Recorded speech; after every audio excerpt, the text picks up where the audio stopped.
शुक्लाम्बरधरं विष्णुं शशिवर्णं चतुर्भुजं प्रसन्नवदनं ध्यायेत् सर्वविघ्नोपशान्तयेत्। सदाशिवसमारम्भां शङ्कराचार्यमध्यमाम् अस्मदाचार्यपर्यन्तां वन्दे गुरुपरम्पराम्। चित्रं वटतरोर्मूले वृद्धा शिष्या गुरुर्युवा गुरोस्तु मौनं व्याख्यानं शिष्यास्तु छिन्नसंशयाः। वागर्धाविव सम्पृक्तौ वागर्धप्रतिपत्तये जगतः पितरौ वन्दे पार्वती परमेश्वरौ। हरिः ओम। इदम्मा स्तोत्रं ఒకటి కాపీ ఇవ్వండి.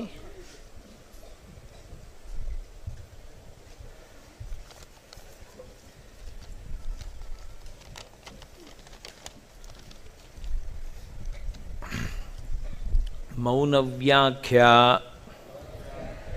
ప్రకటిత పరబ్రహ్మతత్వం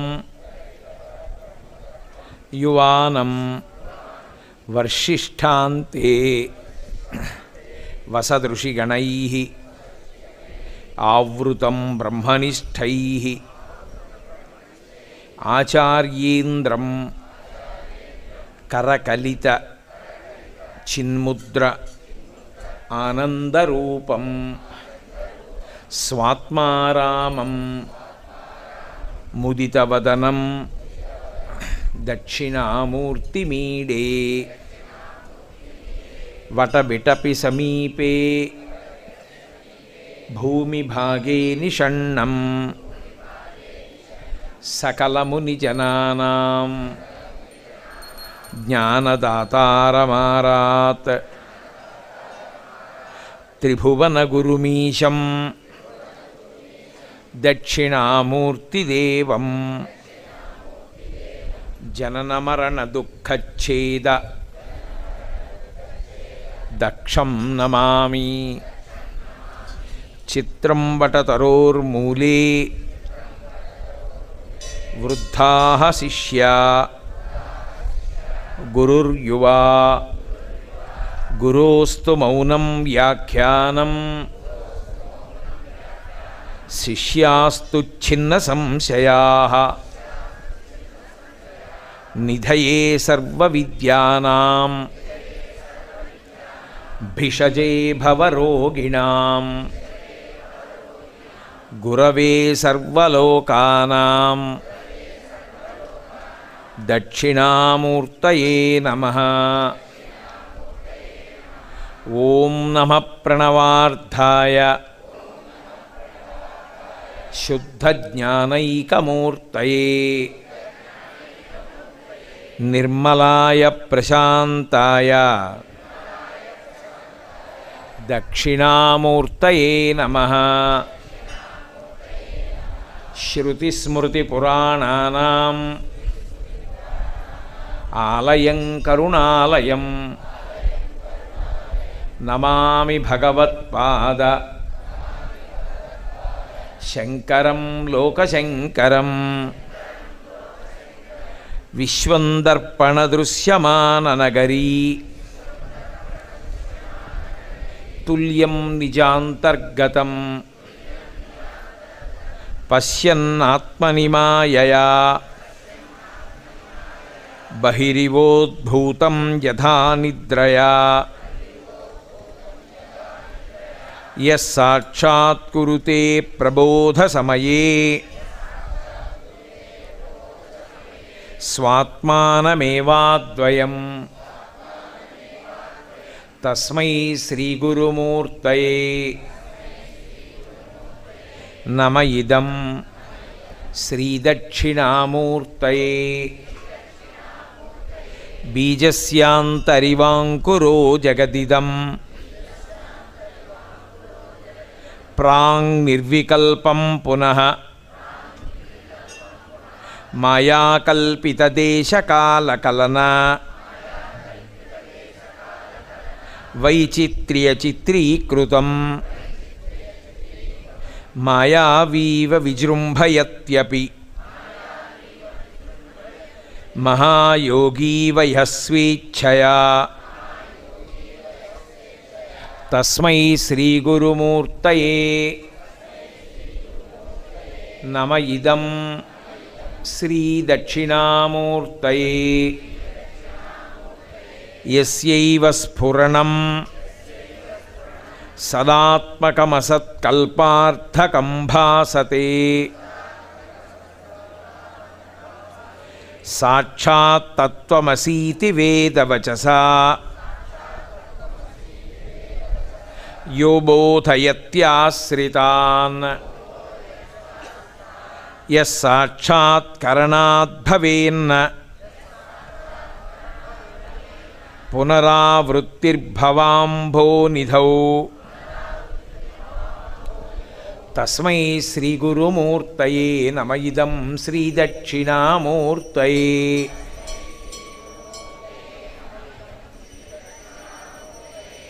నానాఛిద్రఘటోదరస్థిత మహాదీపప్రభాభాస్వరం జ్ఞానం యస్య తు చక్షురాది కరణద్వారా బహిస్పందతే జానామీతి తమేవ భాంత అనుభాత్యేతత్ సమస్తం జగత్. తస్మై శ్రీగురుమూర్తయే నమ ఇదం శ్రీదక్షిణామూర్తయే.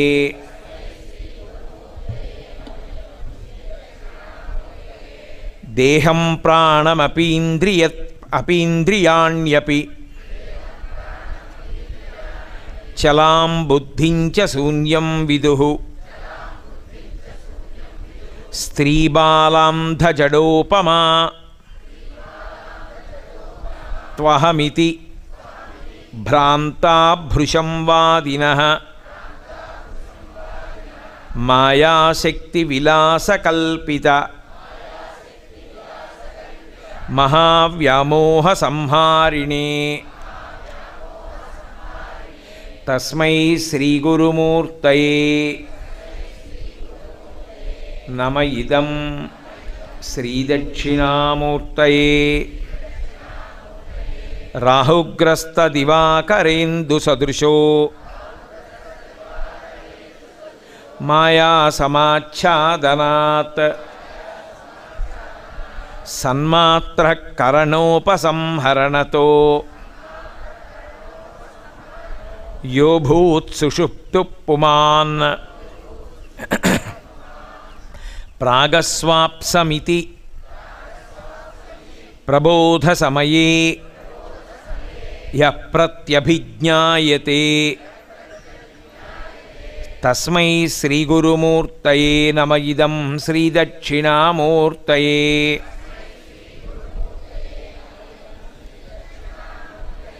బాల్యాదిష్వసి జాగ్రతాదిషు తథా సర్వాస్వస్థాస్యపి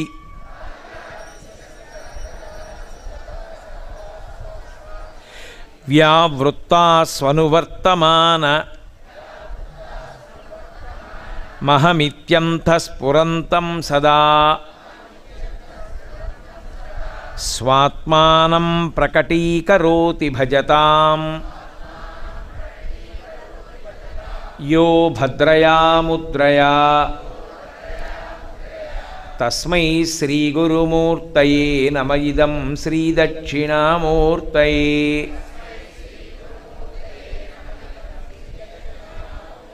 విశ్వం పశ్యతి కార్యకారణతయా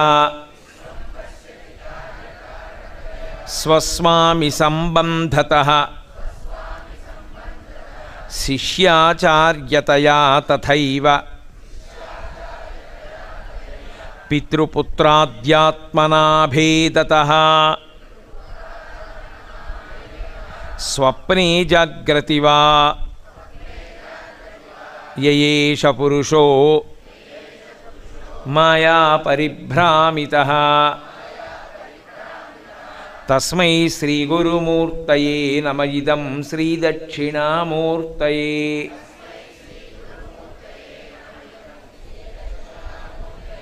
భూరంభాంస్యనలో నిలోంబర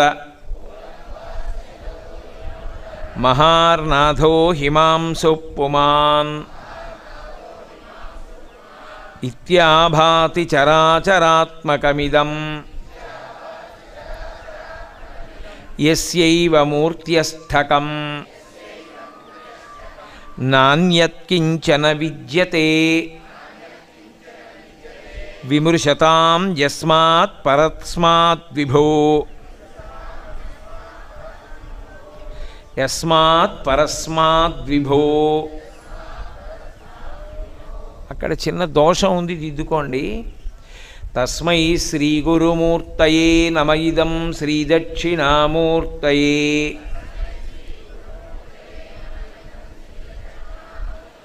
సర్వాత్మత్వమితి స్ఫుటీకృతమిదం యస్మాదముష్మిన్ స్తవే తేనాస్య శ్రవణాత్ తదర్థమననాత్ ధ్యానాచ్చ సంకీర్తనాత్ సర్వాత్మత్వమహావిభూతి సహితం స్యాదీశ్వరత్వం స్వతః సిద్ధ్యేత్ తత్పునరష్ఠదా పరిణతం ఐశ్వర్యమవ్యాహతం. శ్రీదక్షిణామూర్తి. శ్రీదక్షిణామూర్తి అనేటటువంటి నామానికి ఉన్న వ్యాఖ్యానంలో ఒక నామం గురించి నిన్న మీతో నేను మనవి చేసి ఉన్నాను. దక్షిణాభిముఖామూర్తి యస్య సహా దక్షిణామూర్తి అని వేరొక నిర్వచనం. దక్షిణాభిముఖంగా కూర్చుంటాడు కాబట్టి ఆయనకి దక్షిణామూర్తి అని ఒక పేరు. దక్షిణాభిముఖంగా ఆయన ఎందుకు కూర్చుంటాడు అన్నది నేను మీతో చెప్పి ఉన్నాను. ఆయన మృత్యుంజయుడు. లోకాలన్నీ కూడా మృత్యువు చేతికి వశమైపోతాయి, కానీ ఆయన ఒక్కడే మృత్యువునకు వశమయ్యేటటువంటి లక్షణం ఉన్నవాడు కాడు. మృత్యువునకు వశము కానివాడెవరో ఆయనే పరబ్రహ్మస్వరూపుడు. పరబ్రహ్మస్వరూపుడై ఉంటాడు కనుకనే ఆయనే సృష్టికర్త, ఆయనే స్థితికర్త, ఆయనే ప్రళయకర్త. ఆయనే ఈ బ్రహ్మాండాలన్నిటినీ సృజిస్తాడు. ఎవ్వడు సృజించు ప్రాణుల ఎవ్వడు రక్షించు త్రుంచు ఎవ్వడనంతుండెవ్వడు విభుడెవ్వడు వాడి విధమున మనుచు బినుచు హేలారతుడై అంటారు పోతన గారు. ఆ పరబ్రహ్మస్వరూపంగా ఆయనే ఈ బ్రహ్మాండములను సృష్టిస్తాడు, ఆయనే నిలబెడతాడు, ఆయనే లయం చేస్తాడు. అందుకే దానికి చాలా దగ్గరగా ఉండేటటువంటి ఉపమానంగా ఏం చెప్తారంటే ఊర్ణనాభిగతి అంటారు. ఊర్ణనాభి అంటే సాలెపురుగు. సాలెపురుగుకి సంకల్పం కలుగుతుంది, నేను ఇక్కడ గూడు కడితే బాగుండును అనుకుంటుంది. కొత్తగా బయట నుంచి సాధన సంపత్తులు ఏం తేదవు. ఒక్కసారి ఆ కోరిక పుట్టగానే దాని నోట్లోంచి ఒక రకమైనటువంటి ద్రవము ఊరుతుంది. ఆ ద్రవంతో అది గూడు కట్టుకోవడం మొదలు పెడుతుంది. ఎక్కడెక్కడ తగల్చడానికి అవకాశం ఉందో అక్కడక్కడ తీగ తగలుస్తూ ఒక గూడు కట్టుకుంటుంది. ఆ గూడంతట్లో తను తిరుగుతుంది.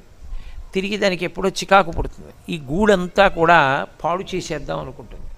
అనుకుని ఆ గూడు పాడు చేసి వెళ్ళిపోతుంది. ఆ గోడ మీదకి వెళ్ళి ఆధార తంతువులు ఉంటాయి, వాటిని తెంపేస్తుంది. తెంపేస్తే ఆ గూడు కిందకి జారిపోతుంది. జారిపోయిన తర్వాత తాను యథేచ్ఛగా వెళ్ళిపోతుంది. ఊర్ణనాభిగతి ఈ విశ్వ సృష్టి స్థితి యవనియందు లయంబగుచుండు అంటారు పోతన గారు. సాలెపురుగు ఎలా గూడు తానే నిర్మాణం చేసి తానే నిలబెట్టి తానే పాడు చేసేసి వెళ్ళిపోయినట్టు, పాడు చేసి అన్నమాట లయంలో అన్వయం అవదు, లోపలికి తీసేసుకుంటాడు తనలోకి. ఈ మూడు చెయ్యగలిగిన వాడెవరో ఆయనే పరబ్రహ్మముగా ఉంటాడు. పరమేశ్వరుడే పరబ్రహ్మస్వరూపుడు. అందుకే మీరు దక్షిణామూర్తి స్వరూపం చూస్తే ప్రశాంతంగా ఉన్నవాడు తప్ప సృష్టి యందు అయోమయం లేనటువంటి స్థితిలో రచన చెయ్యలేడు.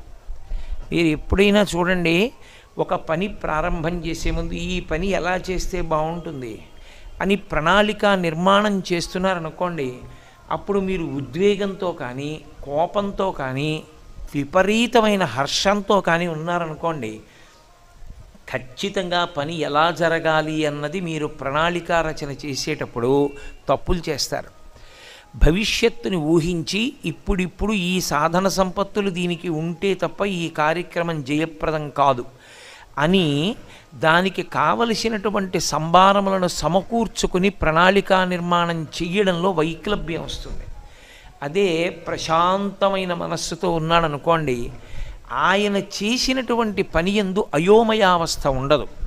సృష్టి యందు అయోమయం కానీ ఏర్పడింది అనుకోండి, చాలా ప్రమాదం. సృష్టి చేసేటప్పుడు అయోమయం ఉండకూడదు. అందులో సృష్టిని వికసనము అంటారు. వికసనము అంటే విచ్చుకోవడం. అది బహుక్రమ పద్ధతిలో ఉండాలి. నేను మీకు తేలిగ్గా అర్థం అవ్వాలి అంటే ఒక్క మాట చెప్తే మీరు పట్టుకుంటారు.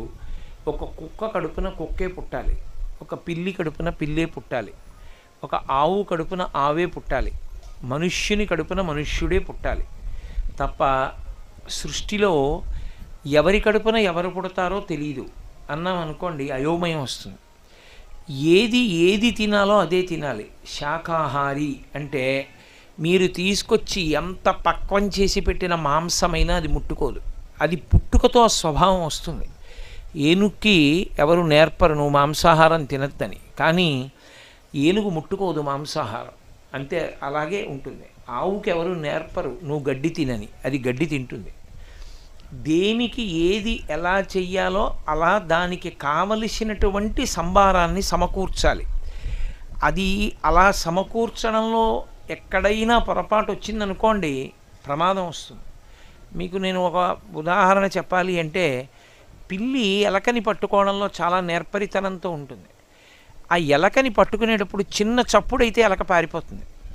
అందుకే పిల్లి కాళ్ళల్లో మాంసపు ముద్దలు ఉంటాయి, అది నడిస్తే చప్పుడు అవదు. ఎలకకి కూడా తెలియదు పిల్లి వస్తోందని. ఒక బాతు నీటి మీద వెడుతూ ఉంటుంది. నీటి మీద వెళ్ళేటటువంటి బాతు పాదాలకి వేళ్ల మధ్యలో నాకు ఉన్నట్టుగా ఖాళీ ఉందనుకోండి, నీళ్లు ఆ వేళ్ల మధ్యలోంచి పైకి వచ్చి బాతు నీటిలో మునిగిపోతుంది. అందుకే బాతు వేళ్ల మధ్యలో పల్చటి చర్మం ఉంటుంది కాబట్టి అది పడవకి తెడ్డేసినట్టుగా ఆ పాదాలని ఆధారం చేసుకుని నీటి మీద నడిచి వెళ్ళిపోతుంది. ఏది ఎలా తినాలో దానికి అనుగుణంగా ఉండాలి. బాతు పురుగుల్ని నీటిలో పట్టే విధానం గమ్మత్తుగా ఉంటుంది. నీటిని అంతటినీ తన చంపుటములలోకి తీసుకుని మూసేస్తుంది. మూసేస్తే పురుగులు ఉండిపోతాయి. ఆ పై చంపుటానికి ఈ ముందుకి 2 కన్నాలు ఉంటాయి. అది మూసినప్పుడు ఆ కన్నాల్లోంచి నీళ్లు బయటికి వెళ్ళిపోతాయి. ఒక్క పురుగులు మిగిలిపోతాయి, లోపలికి తోసేసుకుంటుంది, ఆ పురుగుల్ని తినేస్తుంది. దేనికి ఏది అవసరమో దాన్ని అలా నిర్మించాలి తప్ప బాతు కాళ్ళవేళ్ల మధ్యలో చర్మం పెట్టడం నేను మరిచిపోయానన్నాడు అనుకోండి పరమేశ్వరుడు, చాలా అసహ్యంగా ఉంటుంది. 6:30కి ఉపన్యాసానికి డేటు పుచ్చుకోవడం తేలిక, కానీ వచ్చినటువంటి వక్త ఉపన్యాసానికి అనుగుణంగా ముందే ఒళ్ళు దగ్గర పెట్టుకుని లౌడ్ స్పీకర్ రెడీ చేసుకోవడం చాలా అవసరం. తప్ప వచ్చినవాడు కాళ్ళు చాపు కూర్చునేలా ఉంటే ఆ మైక్ ఏర్పాటు చేసిన వాడిని మళ్ళీ పిలవకూడదు. కాబట్టి సృష్టి యందు అయోమయం ఉండకూడదు. ఏదైనా ఒక పని చేసే ముందే దాని గురించినటువంటి వ్యవస్థని ఆలోచన చేసుకుని జాగ్రత్త పడాలి. అలా జాగ్రత్త పడకపోతే అయోమయం వస్తుంది.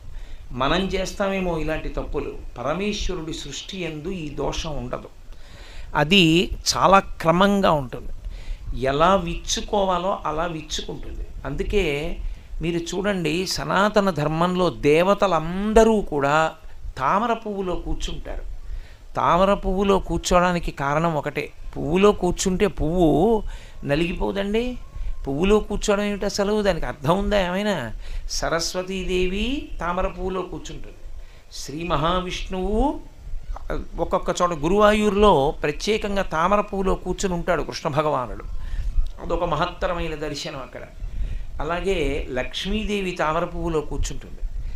ఒక్కొక్కచో పరమశివుడు తామర పువ్వులో కూర్చుంటాడు. అసలు ఈ సృష్టి చేసే బ్రహ్మగారు తామర పువ్వులోనే పుడతాడు, నాభి కమలంలోంచి పుడతాడు. ఎందుకు ఈ తామర పువ్వు? శ్రీ మహావిష్ణువు చేతిలో తామర పువ్వు ఉంటుంది. అరి నళిన గదా శంఖ పాణిర్ముకుంద. నళినము అంటే తామర పువ్వు. తామర పువ్వు పట్టుకుంటుంది. పరదేవత ఆవిడ కూడా చేతిలో ఎప్పుడూ కూడా ఒక తామర పువ్వుని పట్టుకుంటుంది. అందుకే లలితా సహస్రనామ స్తోత్రం చేసేటప్పుడు ప్రార్థనా శ్లోకంలో సింధూరారుణ విగ్రహాం త్రినయనాం మాణిక్య మౌళి స్ఫురత్ తారానాయక శేఖరాం స్మితముఖీం ఆపీనవక్షోరుహాం పాణిభ్యాం అళిపూర్ణరత్నచషకం రక్తోత్పలం బిభ్రతీం, రక్తోత్పలం ఎర్రటి కలువ పట్టుకుంటుంది. అందరికీ కలువ పువ్వుతోటి సంబంధం. ఎందుకు ఇది అంటే క్రమ వికసనానికి గుర్తు. అది బురదలో పుడుతుంది, కానీ సూర్యకిరణములు పడుతుంటే ఆ మొగ్గ విచ్చుకునేటటువంటి ప్రక్రియ అద్భుతంగా ఉంటుంది. అసలు ఆ తామర పువ్వు యొక్క వికసనము సృష్టి అని మాట్లాడితే అదొక్కటే కొన్ని రోజుల ప్రసంగం. అన్ని తామర పువ్వులు ఒకలా విచ్చుకోకూడదు. ఒక్కొక్కటి నీటి బిందువుని లోపల ఉంచుకోవాలి, ఒక్కొక్కటి ఉంచుకోకూడదు. నల్లకలువ ఉందనుకోండి, నల్లకలువ లోపల చిన్న చిన్న నీటి బిందువులు ఉండి తీరాలి. అందుకే శంకరాచార్యులు వారు అమ్మవారి కంటిని పోలిస్తే ఎప్పుడైనా నల్లకలువతో పోలుస్తారు. దృశాద్రఘీయస్య దరదళిత నీలోత్పల రుచాదవీయాంసం దీనం అంటారు. దరదళిత నీలోత్పల రుచా, అందులో నీటి తడి లేదనుకోండి, ఇక కంటితో పోల్చడానికి వీల్లేదు. ఎందుచేత అంటే కంటిలో తడి ఆరిపోయింది అంటే ప్రమాదం, అది శుభప్రదం కాదు. కంటి యందు చమాయింపు ఉండాలి. ఇప్పుడు కంటి యందు చమాయింపు ఉంది అంటే శోభనకరమైనటువంటి స్వరూపంతో ఉన్నారు అని గుర్తు. కాబట్టి ఆ తడి, ఆ ఆర్ద్రత ఉన్నది అని గుర్తు ఏమిటంటే దరదళిత నీలోత్పల రుచా. అన్ని పువ్వులకి అలా లోపల నీటి బిందు ఉండదు, ఒక్క నల్ల కలువకి మాత్రమే ఆ నీటి బిందువులు లోపల ఉంటాయి. చల్లతనం నల్లతనం రెండూ కలిసి ఉంటాయి. అలా ఒక్కొక్క పువ్వు ఒక్కొక్కలా విచ్చుకుంటుంది. క్రమంగా విచ్చుకోవడానికి బాగా గుర్తేది అంటే తామర పువ్వే గుర్తు. అందుకే ఇప్పుడు లోపల యాగశాలలో సర్వతోభద్ర మంటపము అని మంటపం వేశారు. ఆ సర్వతోభద్ర మంటపం ఎలా వెయ్యాలి, ఎన్ని కోణాలు రావాలి, శివార్చన చేసేటప్పుడు సర్వతోభద్ర మంటపం దగ్గరికి వెళ్ళి చూస్తే ఏ దిక్కు వైపు ఏ ద్వారం వైపుకి ఎన్ని కోణాలు ఎలా వికసనం పొందాలి, విష్ణువార్చనకైతే ఎలా పొందాలి, ఆ కోణాల వల్ల ఎలా శక్తి వస్తుంది, అవి కలువ ఆకారాన్ని ఎలా పొందుతాయి ఎప్పుడెప్పుడు, దీని మీద వ్యాస భగవానుడు అగ్నిపురాణంలో విశేషమైనటువంటి వ్యాఖ్య చేశాడు. కేవలం సర్వతోభద్ర మంటపము అని దాని మీద ఒక పెద్ద ప్రకరణం. అంటే ప్రతిదాన్ని కలువ పువ్వుతో చెప్తారు. అంటే అయోమయావస్థ ఉండకూడదు. దేనికి ఏది అవసరమో దానికి తగినట్టు అది ఉండాలి, దాని యందు బలం ఉండాలి. అన్నిటి యందు బలం అక్కర్లేదు. ఓ పంది ఉందనుకోండి, దాని బలమంతా ముట్టికే కావాలి, ఆ మూతి చివరి భాగానికే దాని బలమంతా. మిగిలిన వాటికి దానికి కాళ్ళు అవి అంత బలం కాదు. దాని ముట్టి అపారమైన బలం, భూమిని కూడా తవ్వేస్తుంది. కుక్క ఉందనుకోండి, దాని దవడలు బలం, ఎముకని కూడా నవిలేస్తుంది, అంత బలం దవడది. ఒక్కొక్క జంతువుకి ఒక్కొక్క దాని యందు బలాన్ని ఉంచుతాడు పరమేశ్వరుడు, ఎందుకంటే దాని వలన అది బ్రతుకుతుంది. ఇది క్రమ వికసనము అంటారు. ఈ క్రమ వికసనం చేయాలి అంటే, దాన్ని నిలబెట్టాలి అంటే, దాన్ని ఎప్పుడు ప్రళయం చెయ్యాలో తెలిసి ఉండాలంటే సావధానమూర్తి అయి ఉండాలి. అంటే పరమ ప్రశాంతంగా ఉండగలిగినటువంటి వాడై ఉండాలి. అసలు ఆ ప్రశాంతత లేనివాడు ఇవన్నీ చెయ్యలేడు. అందుకే సృష్టి స్థితి ప్రళయం ఈ మూడు చేసేటప్పుడు నేనే విధమైన ఉద్వేగముతో చెయ్యను. చాలామంది ఏమంటారంటే లయం చేసేటప్పుడు ఆయన చాలా కోపంగా ఉంటాడంటారు. తప్పు, అలా ఏం చేయడు. ప్రళయమునందు సంహారమునందు కూడా పరమేశ్వరుడు కారుణ్యమూర్తి. ఇది మీరు బాగా గుర్తుపెట్టుకోవాలి ఎప్పుడు. సనాతన ధర్మానికి అంతటికీ కూడా జీవం అక్కడే ఉంది. ఈశ్వరుడు సృష్టికర్తగా, ఈశ్వరుడు స్థితికర్తగా, ఈశ్వరుడు ప్రళయకర్తగా, మూడిటిగా కూడా ఆయన బహుకారుణ్యమూర్తి. ఆయన సృష్టి చేసేటప్పుడు పరమకారుణ్యంతో చేస్తాడు. ఎందుకు చేస్తాడు అంటే ఒక్కటే కారణం. ఒకడు శరీరం విడిచిపెట్టి ఇంకో శరీరంలోకి వెడితే కదూ సృష్టి. ఇంకొక శరీరాన్ని ఎందుకు ఇస్తాడంటే, ఒక శరీరం ఇచ్చాను, పాడు చేసేసుకున్నాడు, దాంతో ఏం చేసుకోలేదు, కనీసం ఇంకో శరీరం ఇస్తాను, చేసుకున్న పాపపుణ్యాలు పోగొట్టుకుంటాడని ఇంకో శరీరం ఇస్తాడు. ఇంకొక శరీరం ఇవ్వడంలో అనుగ్రహం, ఇచ్చిన శరీరాన్ని నిలబెట్టడంలో అనుగ్రహం. అందుకే మీరు చూడండి, పరమేశ్వరుని యొక్క దయాస్వరూపం ఎక్కడుంటుందంటే, గత జన్మలలో చేసుకున్న పాపాన్ని దృష్టిలో పెట్టుకుని శరీరావయవములలో దేనికైనా ఒక దానికి వైక్లభ్యమిస్తే తద్బలాన్ని ఇంకొక దాని యందు నిక్షేపించేస్తాడు, తట్టుకోవడానికి అవకాశం ఇస్తాడు. అందుకే అంధుడు కూడా జ్ఞానేంద్రియ శక్తి మిగిలిన వాటిల్లో ఎక్కువగా ఉండి జీవించగలుగుతాడు. పరమేశ్వరుని యందు ఆ కారుణ్యం ఉంటుంది. లయమునందు కూడా కారుణ్యమే. జ్ఞానంతో ఆయన్ని పొందేవాళ్ళు పొందుతారు సాధన చేసి. పొందలేకపోయినవాడు ఎన్నాళ్ళు ఇలా పడుంటాడు, ఎన్నాళ్ళు తిరుగుతాడు, ఎన్నాళ్ళు ఇలా జన్మలెత్తుతాడు? కొంతకాలం మొత్తం సృష్టికి విశ్రాంతినిస్తాడు. అప్పుడు ప్రళయం అంటే తనలోకి తీసేసుకుంటాడు. తీసుకుని మొత్తం సృష్టి అంతా ఆగిపోతుంది, ఏముండదు. అంటే మొత్తం జీవకోటికి అంతటికీ విశ్రాంతి కల్పిస్తాడు. అందుకే రాత్రి కాలమునందు విశ్రాంతినిస్తాడు. రాత్రి అందరికీ నిద్ర పడుతుంది. అందుకే స్వల్పకాలిక లయం అంటారు. దీర్ఘకాలిక లయము అంటే ప్రళయం. అందులో మొత్తం జీవకోటికి విశ్రాంతినిస్తాడు. తన యందే ఉంటారు, ఉండి విశ్రాంతి తీసుకుంటారు. ఈ మూడు చేసేటప్పుడు తాను శాంతమూర్తిగా ఉండి చేస్తాడు తప్ప, ఈ మూడు చేసేటప్పుడు ఆయనలో ఉద్వేగం ఉండదు. ఉద్వేగం ఉంటే ఆయన అసలు చెయ్యలేడు. ఆ ఉద్వేగంతో చేసే పని అయోమయంతో ఉంటుంది. ఏం చేస్తున్నాడో తెలియదు. కంగారుగా చేసేటటువంటి వాడు ఓ క్రమంలో చెయ్యడు. మీరు ఇంకొకటి గమనించండి, కంగారుగా చేసిన వాడు చిట్ట చివర ఎక్కడ పెట్టానంటాడు. ఏదో ప్రధానమైన వస్తువు ఎక్కడ పెట్టాను ఇందాక అంటాడు. అది వాడి దగ్గరే ఉండదు, వదిలేస్తాడు. పరమేశ్వరుడికి ఆ ఉద్వేగం ఉండదు, ప్రశాంతమూర్తి. ఇది చెప్పడానికే ఆయన ఎంత ప్రశాంతమూర్తియో చెప్పడమే దక్షిణామూర్తి యొక్క తత్వం. అందుకే మీరు జాగ్రత్తగా గమనించండి. దక్షిణామూర్తి స్వరూపాన్ని మీరు గమనిస్తే కుడి చేతి వైపు 2 చేతులు ఉంటాయి. దక్షిణామూర్తిలో కూడా మళ్ళీ భిన్న భిన్న స్వరూపాలు ఉన్నాయి. ప్రధానంగా చెప్పబడే స్వరూపం ఎలా ఉంటుందో నేను చెప్తున్నాను మీతో. కుడివైపు 2 చేతులు, ఎడమవైపు 2 చేతులు, 4 చేతులు 2 కాళ్లతో ఉంటాడు, ఒకటే తల. 4 చేతులలో కుడి చేతి వైపు ఉన్నటువంటి 2 చేతులలో పై చేతిలో ఢమరుక ఉంటుంది. ఒక్కొక్కచో ఆ ఢమరుకాన్ని సర్పం చుడుతుంది. సర్పంతో చుట్టబడిన ఢమరుకాన్ని పట్టుకుంటాడు. ఆ సర్పం చుట్టుకుని వాలదు, ఇలా లేచి ఉంటుంది పైకి. పడగ ఇలా పైకెత్తి ఇలా నిటారుగా నిలబడుతుంది. తోక మీద నిలబడిన పాము ఉంటుందే, అలా ఢమరుకాన్ని చుట్టి నిలబడుతుంది ఇలా పాము. అది కుడి చేతిలో పైన ఉంటుంది. కింద చేతిలో ఇలా చిన్ముద్ర పట్టుకుంటాడు. ఎడం చేతిలో కింది చేతిలో పుస్తకాలు పట్టుకుంటాడు. పై చేతిలో అగ్నిహోత్రం పట్టుకుంటాడు. ముఖం స్వాత్మారామం ముదితవదనం, చిరునవ్వు నవ్వుతూ ఉంటుంది.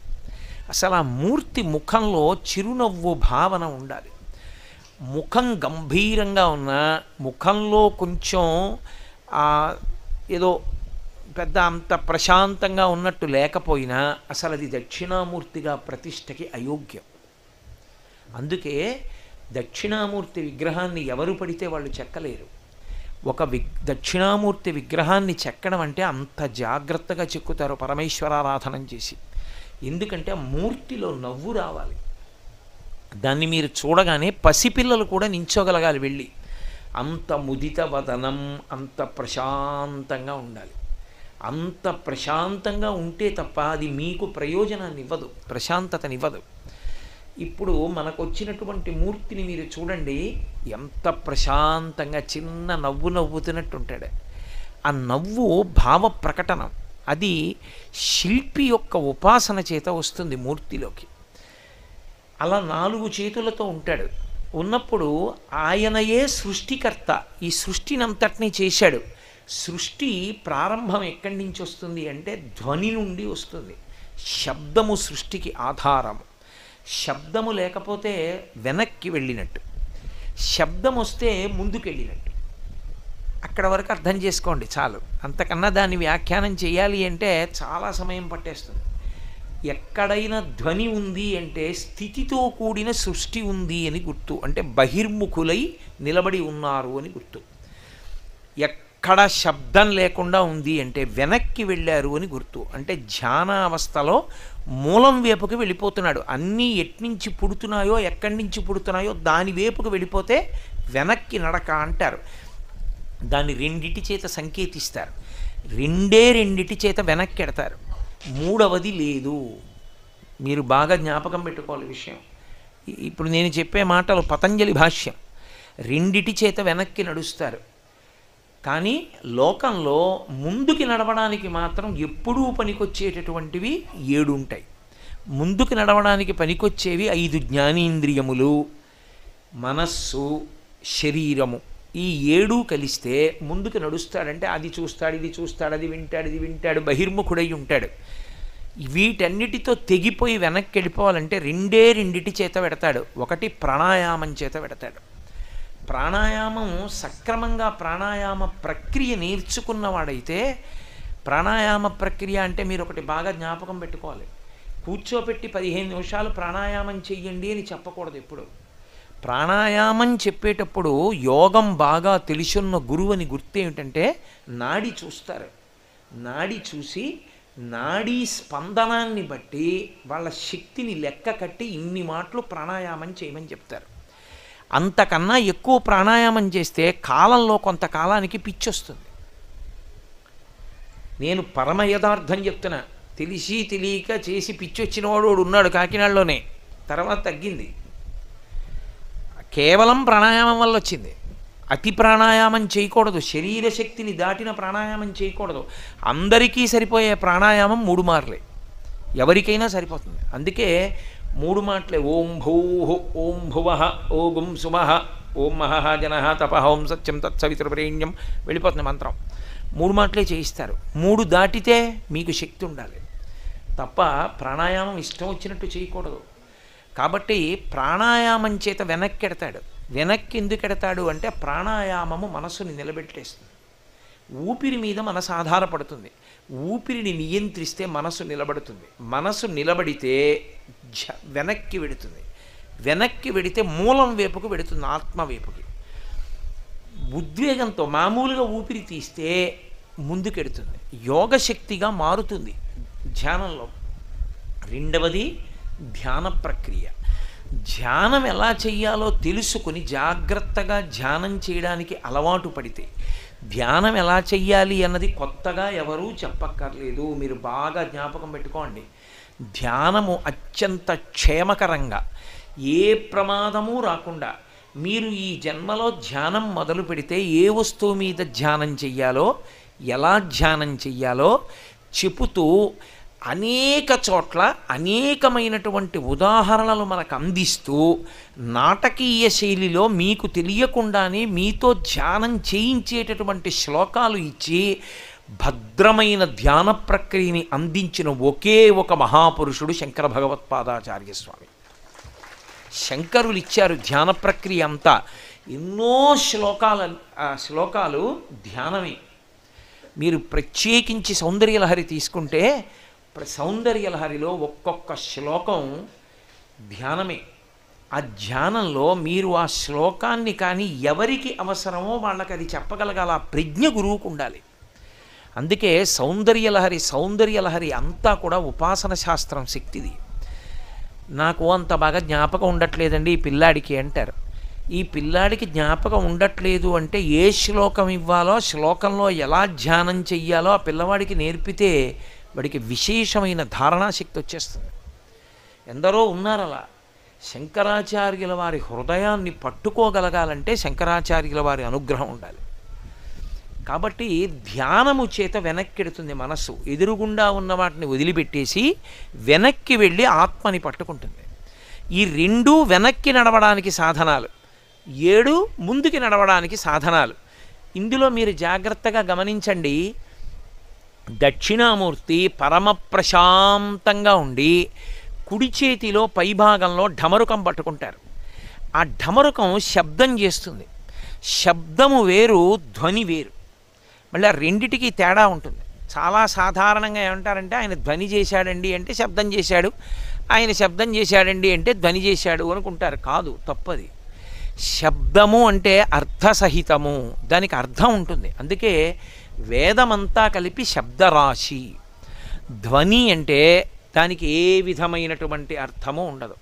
ఏమైనా నీకు చేత కాకపోతే చెప్పు, నేను కుర్చీ ఆ మధ్యలో వేసుకు చెప్పేస్తాను, వాళ్ళకి ఇబ్బంది ఉండదు, వినపడిన వాళ్ళకి వినపడుతుంది. శబ్దరాశి అంటే వేదం. శబ్దము అంటే దానికి ఒక అర్థం ఉంటుంది, అందరికీ కూడా అది ఉపయుక్తమవుతుంది. ఉదాహరణకి నేను ఇప్పుడు మాట్లాడుతున్నాను అనుకోండి, నేను మాట్లాడే మాటల్లో ఒక అర్థం ఉంది. అర్థం ఉంది కాబట్టి మీరందరూ వింటున్నారు. అలా అర్థం ఉంటే దాన్ని శబ్దం అంటారు. అర్థం లేదనుకోండి దాన్ని ధ్వని అంటారు. పసిపిల్లలు పడుకొని ఊ ఉంగా ఆ అంటారు. మనం అన్వయం చేసుకుంటాం, చూడు హూ హూ అని చేతులు ఎత్తుతోంది, ఎత్తుకొమ్మని అంటాడు. అసలు అలా అందుకు అందో లేదో ఎవరికీ తెలియదు, వీడు అనుకుంటున్నాడు అంతే సంతోషం కొద్దీ. తాతగారు అలా పెడుతుంటే ఆ మనవాడు చూసి ఆ ఆ ఆ అన్నాడు. చూడవే నన్ను ఎత్తుకోమని ఎలా అల్లరి చేస్తున్నాడో, మడిబట్టతో ఉన్నాను రా, ఇప్పుడు కాదు అంటాడు. ఈయనన్నది వాడికి అర్థమైందా, వాడన్నది ఈయన అర్థం చేసుకున్నాను అనుకున్నది నిజమో కాదో ఎవడికి తెలుసు, అది తెలియదు. అది ధ్వని అంటారు. అంటే అర్థం లేకపోతే ధ్వని కాకుండా అది అర్థ ప్రతిపాదకమైతే శబ్దం. అందుకే లోకంలో భయాన్ని ఉద్వేగాన్ని కల్పించేటటువంటి ధ్వనిని ఉత్పన్నం చెయ్యరు భారతీయ ధర్మంలో. అందుకే ఏ వాద్య పరికరం పడితే ఆ వాద్య పరికరాన్ని మ్రోగించకూడదు ఈశ్వర సమక్షంలో. కొన్ని చర్మ సంబంధమైనవి, తీగ సంబంధమైనవి, వాయు సంబంధమైనవి అవే మోగిస్తారు. వేణువు, మృదంగము, లేకపోతే వీణ, ఇటువంటివే మోగిస్తారు తప్ప పిడుగులు పడడం, మెరుపులు మెరియడం, ఇలాంటి ధ్వనులు వచ్చేటటువంటి వాద్య పరికరాలు భారతీయ సంగీత శాస్త్రమునకు సంబంధించినవి కావవి. అవి పాశ్చాత్య దేశాలకు సంబంధించినవి. వాళ్ళు భయోద్వేగాన్ని కల్పించేటటువంటి పరికరాలు వాడతారు. మన దౌర్భాగ్యం ఏంటంటే ఇవాళ మనము వాడుతున్నాం కాబట్టి అవి మనం వాడేవి కావు అసలు యథార్థానికి. కాబట్టి సృష్టి అంతా కూడా శబ్దంలోంచే ఉత్పన్నం అవుతుంది. ఇప్పటికీ బిగ్ బ్యాంగ్ థియరీ అంటారు కదండి, మొదటి విస్ఫోటనంలోంచే సృష్టి ప్రారంభమైంది అని. కాబట్టి ఆ ఢమరుకం శబ్దం సృష్టికి ప్రతీక. సృష్టి అంటే ఏదో బోళ్ళంతమంది పుట్టేయడం కాదు. ఈ పుట్టిన వాళ్ళందరికీ కూడా మళ్ళీ ఒక ప్రత్యేకమైనటువంటి పద్ధతి ఉండాలి, వాళ్ళు తరించడానికో మార్గం ఉండాలి. ఆ మార్గం ఉండాలంటే పరమశివుడు మోగించినటువంటి ఢమరుకలోంచి మాహేశ్వర సూత్రములు వచ్చాయి, అందులోంచే వ్యాకరణం వచ్చింది, అందులోంచి సృష్టి వచ్చింది. వ్యాకరణమును ఆధారం చేసుకుని సమస్తమైన వాంగ్మయం వచ్చింది. వాంగ్మయము తరించడానికి కారణమైంది. అందుకే ఇప్పటికీ వ్యాకరణం చెప్తే మడి కట్టుకుని ఒక్క శివాలయంలోనే చెప్తారు. శివాలయంలో వ్యాకరణ మంటపం అని ఒక మంటపం కడతారు. అందులో గురువుగారు మడి కట్టుకుని కూర్చుని శిష్యులకి నేర్పుతారు. మనకి ఒక 2 తరాల ముందు వరకు శివాలయాల్లో వ్యాకరణ మంటపాల్లో మడి కట్టుకుని గురువుగారు చెప్తుంటే వ్యాకరణం నేర్చుకున్నటువంటి పండితులు ఉండేవారు. తరువాతి కాలంలో పోయింది. కాబట్టి ఆ వ్యాకరణ మంటపం శివాలయంలో ఉంటుంది, ఈ ఢమరుకం శివుడి చేతిలో ఉంటుంది. అంటే సమస్త వాంగ్మయము సృష్టి ఆయన చేతిలోంచి వచ్చాయి. ఇప్పుడు ఈ చేతిలోంచి సృష్టి రావడం ఢమరుకం, శబ్దం ఉత్పన్నం అవ్వడం. మరి పావు నిటారుగా నిలబడ్డం, పావు నిటారుగా నిలబడడం అనేటటువంటి దానికి అర్థం ఏమిటంటే కుండలినీ శక్తిని ప్రచోదనం చేయడం. అంటే ఏ శబ్దానికి కూడా దూరంగా తానుండి మౌనంలో వెన్నుపావును నిటారుగా ఉంచి లోపలే విశేషమైనటువంటి యోగశక్తి చేత కుండలిని కదుపుతారు. కదిపితే పైకి లేస్తుంది, ఊర్ధ్వముఖ చలనం చేస్తుంది. అది చలనం చేసినప్పుడు ఇక ఈ శబ్దాలు ఏమీ ఉండవు. అది బిసతంతు తని యసి అని తామరతూడులోంచి పైకెక్కినట్టు పైకెక్కుతుంది. పైకెక్కి అది చివరికి ఎక్కడికెడుతుందంటే సహస్రారంలో పార్వతీ పరమేశ్వరుల యొక్క సంయోగ దర్శనం చేస్తూ యోగి అమృతధారల చేత తడిసిపోతాడు. ఆ అమృతధార చేత తడిసిపోయేటటువంటి తత్వానికి గుర్తు నిలబడినటువంటి పాము. అందుకే భారతీయ యోగశాస్త్రంలో పాము 2ంటికి సంకేతం. ఒక పాము పాడైపోవడానికి గుర్తు, పాము కాటు పాడైపోవడానికి గుర్తు. నిలబడినటువంటి పాము ఊర్ధ్వముఖ చలనానికి గుర్తు. అందుకే మీకు భారతీయ ధర్మంలో ఏ దేవతకి కూడా పాముతో సంబంధం లేకుండా ఉండడు. మీరు చూడండి, కృష్ణుడికి పాము శంకరాభరణము అని, పాము పరమశివుడికి ఆభరణం. విఘ్నేశ్వరుడికి పాము యజ్ఞోపవీతం, నాగ యజ్ఞోపవీతధారిణం అని, విష్ణువు శేషశయనం. అందరికీ పాముతో సంబంధం ఉంటుంది. సుబ్రహ్మణ్యుడి నెమలికి పాము చుట్టుకుని ఉంటుంది. ఈ పాము దేనికి గుర్తు అంటే అమృతత్వం వైపుకి తీసుకెళ్ళడానికి గుర్తు. ఈ సృష్టిలో ఈ వాంగ్మయం అంతా చదువుకోవడం చదువుకోవడం చదువుకోవడం, వినడం వినడం వినడం ఎందుకు పనికి రావాలంటే చదువుకోవడమే పిచ్చిగా చదువుకోవడానికి కాదు. అందుకే కుడి చేతి వైపు ఉంటే వదిలిపెట్టకూడనిది అని గుర్తు, ఎడం చేతి వైపు ఉంటే కొంతకాలం తర్వాత వదిలేయాలి అని గుర్తు. అందుకని దూష్యం ఎక్కువ పట్టుకోవద్దు స్మా అని గుర్తు. అప్పుడు ఎడం పక్కకి ఇస్తారు. దక్షిణామూర్తికి ఎడం పక్క చేతిలో పుస్తకం ఉంటుంది. అంటే ఒక స్థాయి వరకు చదువుకో తప్ప చదువుకుని తరించిపోతాననుకుంటే అంతకన్నా అమాయకత్వం ఇంకోటి లేదు. చదువుకుని తరించాడు ఎవడు? చదువుకున్న దాంట్లో ఏదో ఒకటి పట్టుకుని అనుష్ఠానం చేయి. ఏదో ఏకశబ్ద సంయజ్ఞాత సృష్ట ప్రయుక్త స్వర్గే లోకే కామదుగ్భవతి. ఒక్క శివనామం చాలు, ఒక్క రామనామం చాలు, ఒక్క శక్తినామం చాలు, ఒక్క మంత్రం చాలు, ఒక్క నమస్కారం చాలు. నువ్వు ఏదో ఒకటి పట్టుకో, గట్టిగా దాన్ని పట్టుకో. పట్టుకున్నది వైదికమయ్యేటట్టుగా చూసుకో. అవైదికమైన దాన్ని పట్టుకుంటే ఉయ్యాల ఎక్కి కాశీ వెళ్ళినట్టు ఉంటుంది, ప్రయాణం ఉండదు, చేయడమే మిగులుతుంది. వైదికమైన దాన్ని పట్టుకుంటే నువ్వు చేరవలసిన దాన్ని చేరిపోతావు. అంటే అనుష్ఠాన ప్రక్రియకి గుర్తు ఏమిటంటే మనసులో తిప్పడం రావాలి. అందుకే కుడి చేతి వైపుకి జపమాల ఉంటుంది. మీరు చూడండి, దక్షిణామూర్తి కుడి చేతిలో పై చేతిలో ఢమరుకం ఉంటుంది, నిలబడిన సర్పం ఉంటుంది, అక్షమాల చేత్తో తిప్పే మాల ఉంటుంది. అంటే 100 ప్రసంగాలు చేయడం కన్నా, ఇప్పుడు నేను ఇక్కడికి వచ్చి 2 గంటల ఉపన్యాసం చెప్పడం కన్నా యథార్థానికి చిత్రం వటతరోర్మూలే వృద్ధా శిష్య గురుర్జువా అన్న శ్లోకాన్ని జపం చేస్తూ లోపల దక్షిణామూర్తిని 2 గంటల పాటు దర్శనం చేస్తే నాకు వచ్చే అభ్యున్నతి నిజానికి 2 గంటల ఉపన్యాసం చెప్పడంలో రాదు. లోపల తిప్పడం ఎవరు తిప్పుతాడో వాడు ధన్యుడు. అందుకే కుడి చేతిలో అక్షమాల ఉంటుంది, జపమాల. తిప్పడం అనుష్ఠానం చాలా అవసరం. ఎన్నో వింటాడు, ముఖాన బొట్టు కూడా ఉండదు. ఎందుకు వినడం? ఎవడకు కావాలి? నీకు బొట్టు ఎట్టుకోవడానికి చాలా మొహమాటం. ఏమిటి విని ఏమిటి సాధిస్తావు? ఏమీ లేదు. ఎక్కడో రాయి దెబ్బ తగిలి ముందుకు పడి మచ్చబడితే ఏం చేస్తావు? బొట్టు ఎట్టుకోవడానికి కష్టం. వాడు ఎన్ని వింటే ఏం ఉపయోగం నాకు చెప్పండి? ఏమీ ఉండదు. అనుష్ఠానం ప్రధానం. అందుకే జపమాల పైన పట్టుకుంటాడు. అది సృష్టికి గుర్తు. స్థితి ఆయన చిరునవ్వుతో కూడుకున్న ముఖం. నిలబెట్టేటటువంటి వాడు, పోషించేటటువంటి వాడు చిరునవ్వుతో పోషించాలి, లేకపోతే అది శక్తిగా మారదు. అది ఎంత తొందరగా ఈ శరీరం వదిలేద్దామా అన్నదానికి కారణమవుతుంది. మీరు అందుకే చూడండి, స్థితి అన్న మాటలో ఊపిరి, కడుపు ఈ 2 కలిస్తేనే స్థితి. మీరు నేను అన్న మాటలు జాగ్రత్తగా పట్టుకోవాల్సి ఉంటుంది సుమా. కడుపు ఊపిరి కలుస్తాయి. ఎందుకంటే కృతయుగం, త్రేతాయుగం, ద్వాపరయుగం, కలియుగం ఈ 4టిలో ప్రాణాలు నిలబడే స్థానాలు వేరు. కృతయుగంలో ఎముకలున్నంతకాలం బతికుంటారు. త్రేతాయుగంలో మాంసమున్నంతకాలం బతికుంటారు. ద్వాపరయుగంలో రక్తం ఉన్నంతకాలం బతుకుతారు. కలియుగంలో అన్నం తిన్నంతకాలం బతుకుతాడు. మీరు చూడండి, అన్నం పెడితే బతకడు. అన్నం పెట్టేటప్పుడు చచ్చిపోతానని దిక్కుమాలని అడివి, ఉంటే ఎంత ఊడిపోతే ఎంత, 5 పైసలు ప్రయోజనం లేదు, నీకు చేయడానికి నీకు పెట్టడానికి చస్తున్నాం అంటూ అన్నం పెట్టారనుకోండి, 2 రోజుల తర్వాత ఈ దిక్కుమాలిన బతికే కన్నా ఈ ఊపిరి ఎందుకు ఆగిపోవట్లేదో, చావు మంచిది చిచి ఇలా అన్నం తినే కన్నానని అతను తన ఊపిరి ఆపుకోవడానికి ప్రయత్నిస్తాడు. మనిషికి చావు మీద అనురక్తి మొదలవడానికి కారణం ఏమిటో తెలుసా? ప్రేమగా అన్నం పెట్టే మనిషి లేకుండా పోతే ఉండి ఏం ప్రయోజనం అన్న ఆలోచన వచ్చేస్తుంది. ఎన్ని ఉన్నా అదొక్కటి లోటు వస్తే ప్రమాదం వస్తుంది. అందుకే పురుషుడి జీవితం అంతా ఎవరి మీద ఉంటుందంటే భార్య మీద ఉంటుంది. ఏమి కానివ్వండి, ఆ అన్నం తినేటప్పుడు కడుపు నిండా తిన్నారా అంటుంది, ప్రేమగా పెడుతుంది, బతుకుతాడు పురుషుడు. నీ వల్ల బతికేశానే అంటాడు. ఆవిడ లేదనుకోండి, గృహిణి గృహముచ్యతే, ఏమనుకోకండి.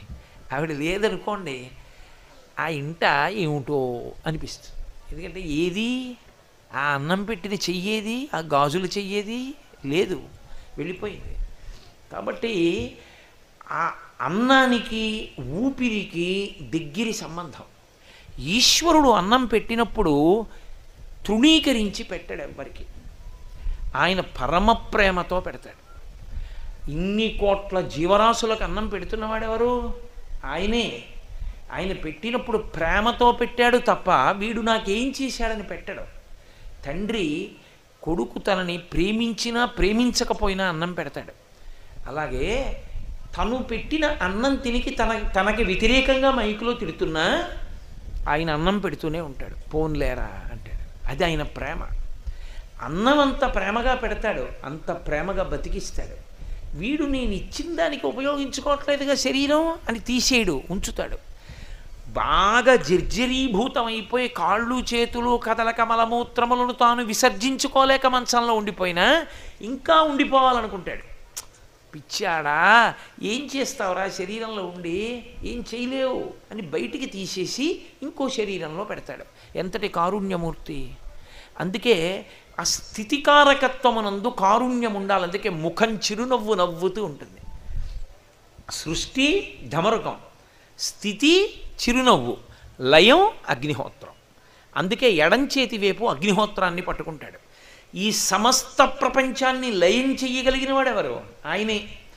లయం చెయ్యడం అన్న మాట మళ్ళీ రెండు రకాలుగా ఉంటుంది. ఆ శరీరం పడిపోయేటట్టు చేయడం ఒక ఎత్తు.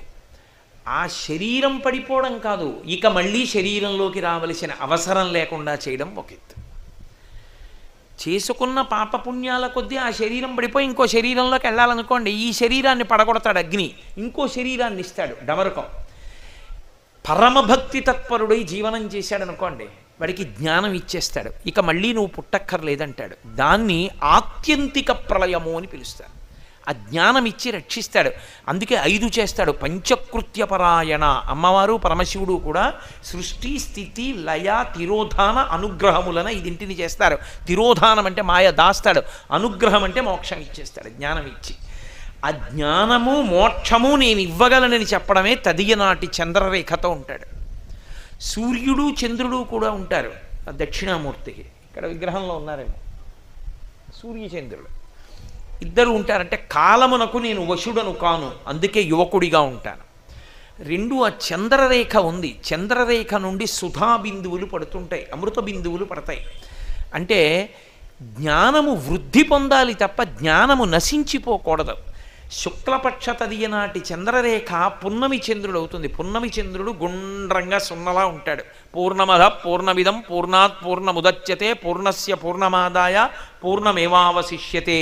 సున్న పెట్టాడు అంటే గుర్తేమిటో తెలుసా?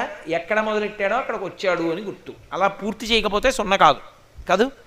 నేను ఇలా పెట్టాను అనుకోండి, బిందునాథ కళా విధానేనా అని వేదాంతంలో ఒక పెద్ద విశేషం.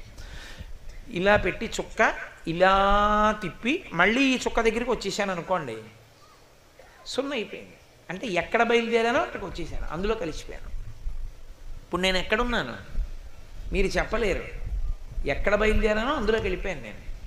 అది పూర్ణత్వం. పూర్ణము అంటారు. అందుకే శుభకార్యాలు జరిగితే పూర్ణం పెట్టిన బూరేయిండి అంటారు. పూర్ణం పెట్టిన బూరేయిండి అని ఎందుకంటారంటే ఈ శుభాలు అశుభాలు అంటూ కూర్చోవడం కాదురా, ఈ తిన్నది వాడికి జ్ఞానంగా పరిణమించాలి. భగవంతుడికి నైవేద్యం పెట్టి పూర్ణం బూరి పెడతారు శుభకార్యంలో. కాబట్టి పూర్ణం, ఆ పూర్ణమైనటువంటి స్థితిని పొందాలి. అది ఆయన యొక్క చంద్రరేఖ చేత గుర్తు. నేను మోక్షం ఇవ్వగలను, జ్ఞానం ఇవ్వగలను, ఇచ్చి మళ్ళీ పుట్టవలసినటువంటి అవసరం లేని స్థితిని కల్పించగలిగినటువంటి వాడను అని చెప్పడానికి ఆయన చంద్రరేఖని ధరిస్తాడు. అది శుక్లపక్షంలో ఉండేటటువంటి తదియనాటి చంద్రరేఖ. ఆ దక్షిణామూర్తి మీరు జాగ్రత్తగా చూస్తే ఎడం చేతిలో కింద వైపు పుస్తకాలు ఉంటాయని చెప్పాను. కుడి చేతి వైపు చిన్ముద్ర పట్టి కాలి కింద అపస్మారుడు అనేటటువంటి రాక్షసుణ్ణి తొక్కి పెట్టి ఉంచుతాడు. చిత్రం ఏంటంటే ఈయన కాలుతో తొక్కితే లోకంలో ఎవరైనా సరే పొలికేకలు పెడతారు. పరమశివుడు కాలుతో తొక్కాడు అనుకోండి, వాడు పొలికేకలు పెడతాడు. రావణాసురుడికి పేరు రావణాసురుడు కాదు, అసలు ఆయన పేరు పులశ్చ బ్రహ్మ. దశానన తాతగారు పెట్టిన పేరు ఏమిటంటే దశగ్రీవ అని పెట్టారు. 10 తలకాయలతో పుట్టాడని దశగ్రీవుడు అని పెట్టాడు. విశ్వవసో బ్రహ్మ తండ్రిని అడిగాడు పులశ్చ బ్రహ్మని, ఏమని పెట్టమంటారు నాన్నగారండి వీడికి పేరు అన్నారంటే దశగ్రీవ అని పెట్టరా అన్నారు. వాడికి దశగ్రీవుడని పేరు. ఓసారి నిష్కారణంగా పరమశివుడు కైలాస పర్వతం మీద తాండవం చేస్తుంటే కైలాసాన్ని కదిపేస్తానని దాని కింద చేతులెట్టి కదపబోయాడు. ఎవడురా కైలాసం కదుపుతున్నాడని కాలి బొటన వేలుతో ఇలా నొక్కాడు. ఆయన వాడి చేతులు కింద ఉండిపోయి పెద్ద రవం చేశాడు, అరిచాడు. ఎంత అరుపు అరిచాడంటే ఆ అరుపుకి 3 లోకాలు దద్దరిల్లాయి. ఇంత పెద్ద అరుపు అరిచావు కాబట్టి రావణా అని పిలుస్తున్నాను రా అన్నాడు శివుడు. ఆ తర్వాత వాడు అదే పేరెట్టు తిరిగాడు. కాబట్టి ఆయన తొక్కితే ఎవడు నవ్వడం, క్యారమని ఏడుస్తాడు. ఆయన ఒక్కడు నవ్వుతాడు. అపస్మారుడన్న రాక్షసుడు ఏడవడం. కాలి కింద పెట్టి తొక్కితే తల పైకెత్తి శివుడి వంక చూసి నవ్వుతూ ఉంటాడు. అది ఒక్క దక్షిణామూర్తి దగ్గర, నటరాజస్వామి దగ్గర కూడా కనపడుతూ ఉంటుంది. అక్కడక్కడ కింద ఉంటాడు, కానీ దక్షిణామూర్తికి తిన్నగా పాదం కిందే ఉంటాడు అపస్మారుడు. ఈ అపస్మారుడికి ఈ చిన్ముద్రకి ఒక సంకేతం. కుడి చేతి వైపు కిందనున్న చెయ్యి చిన్ముద్ర పడతాడు ఇలాగా. ఈ చిన్ముద్ర దక్షిణామూర్తి తత్వానికి అంతటికీ కూడా ప్రాణం. అదే ప్రాణం. ఎందుకో తెలుసా? అనేక ముద్రలు ఉన్నాయి. ముద్రల గురించి ఎప్పుడు తెలుసుకోవాలంటే ఉపాసనా సంబంధమైన దీక్షలోకి వెడితే ముద్ర తెలుసుకుని దీక్ష తీసుకోవాలి. ముద్ర తెలియకుండా దీక్ష తీసుకోకూడదు. నేను మీకు ఒక ఉదాహరణ చెప్పాలంటే, అయ్యప్ప స్వామి దీక్ష తీసుకుంటూ ఉంటారు. అయ్యప్ప స్వామి దీక్ష తీసుకునే వాళ్ళని గురుముఖంగా ఎందుకు తీసుకోమంటారో తెలుసా? గురువు గారు ముద్రామంత్రం అని చెప్పి ప్రత్యేకంగా ముద్రలు చెప్తారు. చెప్పినప్పుడు ప్రతి ముద్ర పట్టి చూపించాలి. చూపించి ఆ ముద్ర ఎలా పడతారో ఆ ముద్ర అలా పడితే ఏమిటి ప్రయోజనమో చెప్పాలి. ముద్ర వ్యాఖ్యానం, మౌన వ్యాఖ్య. ముద్రకి అర్థం లేకపోవడం ఉండదు. ఒక ముద్ర అంటే ఒక గుర్తు పడితే దానికి ఒక లక్షణం ఉంటుంది. నేను ఇలా అన్నాను అనుకోండి, జాగ్రత్త అని చెప్పినట్టే కాదా? నేను అన్నాను అనుకోండి, అలా ఉండండి ఏం పర్వాలేదు నేను చూస్తాను అని గుర్తు కదూ. నేను చేతిని ఇలా అంటే ఓ అర్థం, ఇలా అంటే ఓ అర్థం కాదు. ముద్రకి అంత సంకేతం ఉంటుంది. ముద్రలన్నిటిలోకి గొప్ప ముద్ర, అన్ని ముద్రలలో ఉండేటటువంటి తత్వము ఏ ముద్రలోకి వెళ్ళిపోతుందంటే చిన్ముద్రలోకి వెళ్ళిపోతుంది. అందుకే చిన్ముద్ర జ్ఞానముద్ర అంటారు. ఇలా పట్టుకుంటే దాన్ని చిన్ముద్ర, జ్ఞానముద్ర. బాగా జ్ఞాపకం పెట్టుకోండి. మీకు బాగా గుర్తుండడానికి చెప్తున్నా. ఇలా ఉన్నటువంటి మూర్తిని మీరు ప్రతిరోజు దర్శనం చేసినా, ఆ దేవాలయంలో ప్రవేశించి ఉన్న దుష్టశక్తులు మిమ్మల్ని పట్టుకోలేవు. కారణం ఏమిటో తెలుసా? అన్ని ముద్రల శక్తి ఆ ముద్రలోనే ఉంటుంది. ఎవరైనా ఇలా పట్టుకుని ఉన్నాడు అంటే ఆయన ఇంకా సార్వభౌముడు. అది పతాక స్థాయి అని గుర్తు. ఇలా పట్టుకుంటే అయ్యప్ప పట్టుకుంటారు ఇలాగా, దక్షిణామూర్తి పట్టుకుంటారు ఇలా, పరమశివుడి కొడుకే కదూ అందుకు పట్టుకుంటారు. ఈ ముద్రకి ఎంతో అర్థం ఉంటుంది. ఈ ముద్రలోకి మిగిలిన ముద్రలన్నీ వెళ్ళిపోతాయి. ఎందుకు వెళ్ళిపోతాయంటే, నేను ఉన్న సమయాన్ని దృష్టిలో పెట్టుకుని మీకు లఘువుగా చెప్పే ప్రయత్నం చేస్తాను. పట్టుకోండి, మీకు అర్థం అవ్వడానికి నా సాధ్యమైనంత ప్రయత్నిస్తాను. ఈ శరీరమునందు 2 శక్తులు ఉంటాయి. ఒకటి క్రియాశక్తి అంటారు, రెండవది జ్ఞానశక్తి అంటారు. ఇవి శరీరంలోనే కొన్నింటిని జ్ఞానశక్తి పట్టుకుని ఉంటుంది, కొన్నింటిని క్రియాశక్తి పట్టుకుని ఉంటుంది. నేను మీకు ఒక ఉదాహరణ చెప్పాలంటే, కంటికి క్రియాశక్తి ఉండదు. నా కంటితో పుస్తకంలో ఓ పుటని తిప్పలేను నేను. కంటి రెప్పతో పట్టుకుని పేజీలు తిప్పచ్చా అండి, కంటి రెప్పతో పట్టుకుని ఒత్తేసుకోవచ్చా అండి అని ఎవరు అడగరు. కంటి రెప్పకి కంటికి క్రియాశక్తి ఉండదు, కంటికి జ్ఞానశక్తి ఉంటుంది. ఇలా చూస్తే అది ఏదో, అది ఏనుగా పుల ఆ వస్తువుని చూపిస్తుంది కాబట్టి జ్ఞానశక్తి. చెవికి శబ్దాన్ని వినే శక్తి ఉంటుంది, నాలుకకి రుచి చెప్పే శక్తి ఉంటుంది. ఇవి జ్ఞానశక్తులు. ఐదింటికి జ్ఞానశక్తులు ఉంటాయి. శబ్దస్పర్శ రస రూప గంధములని తన్మాత్రలో ఐదింటిని ఆశ్రయించి ఉంటాయి. కన్ను, ముక్కు, చెవి, నాలుక, చర్మం.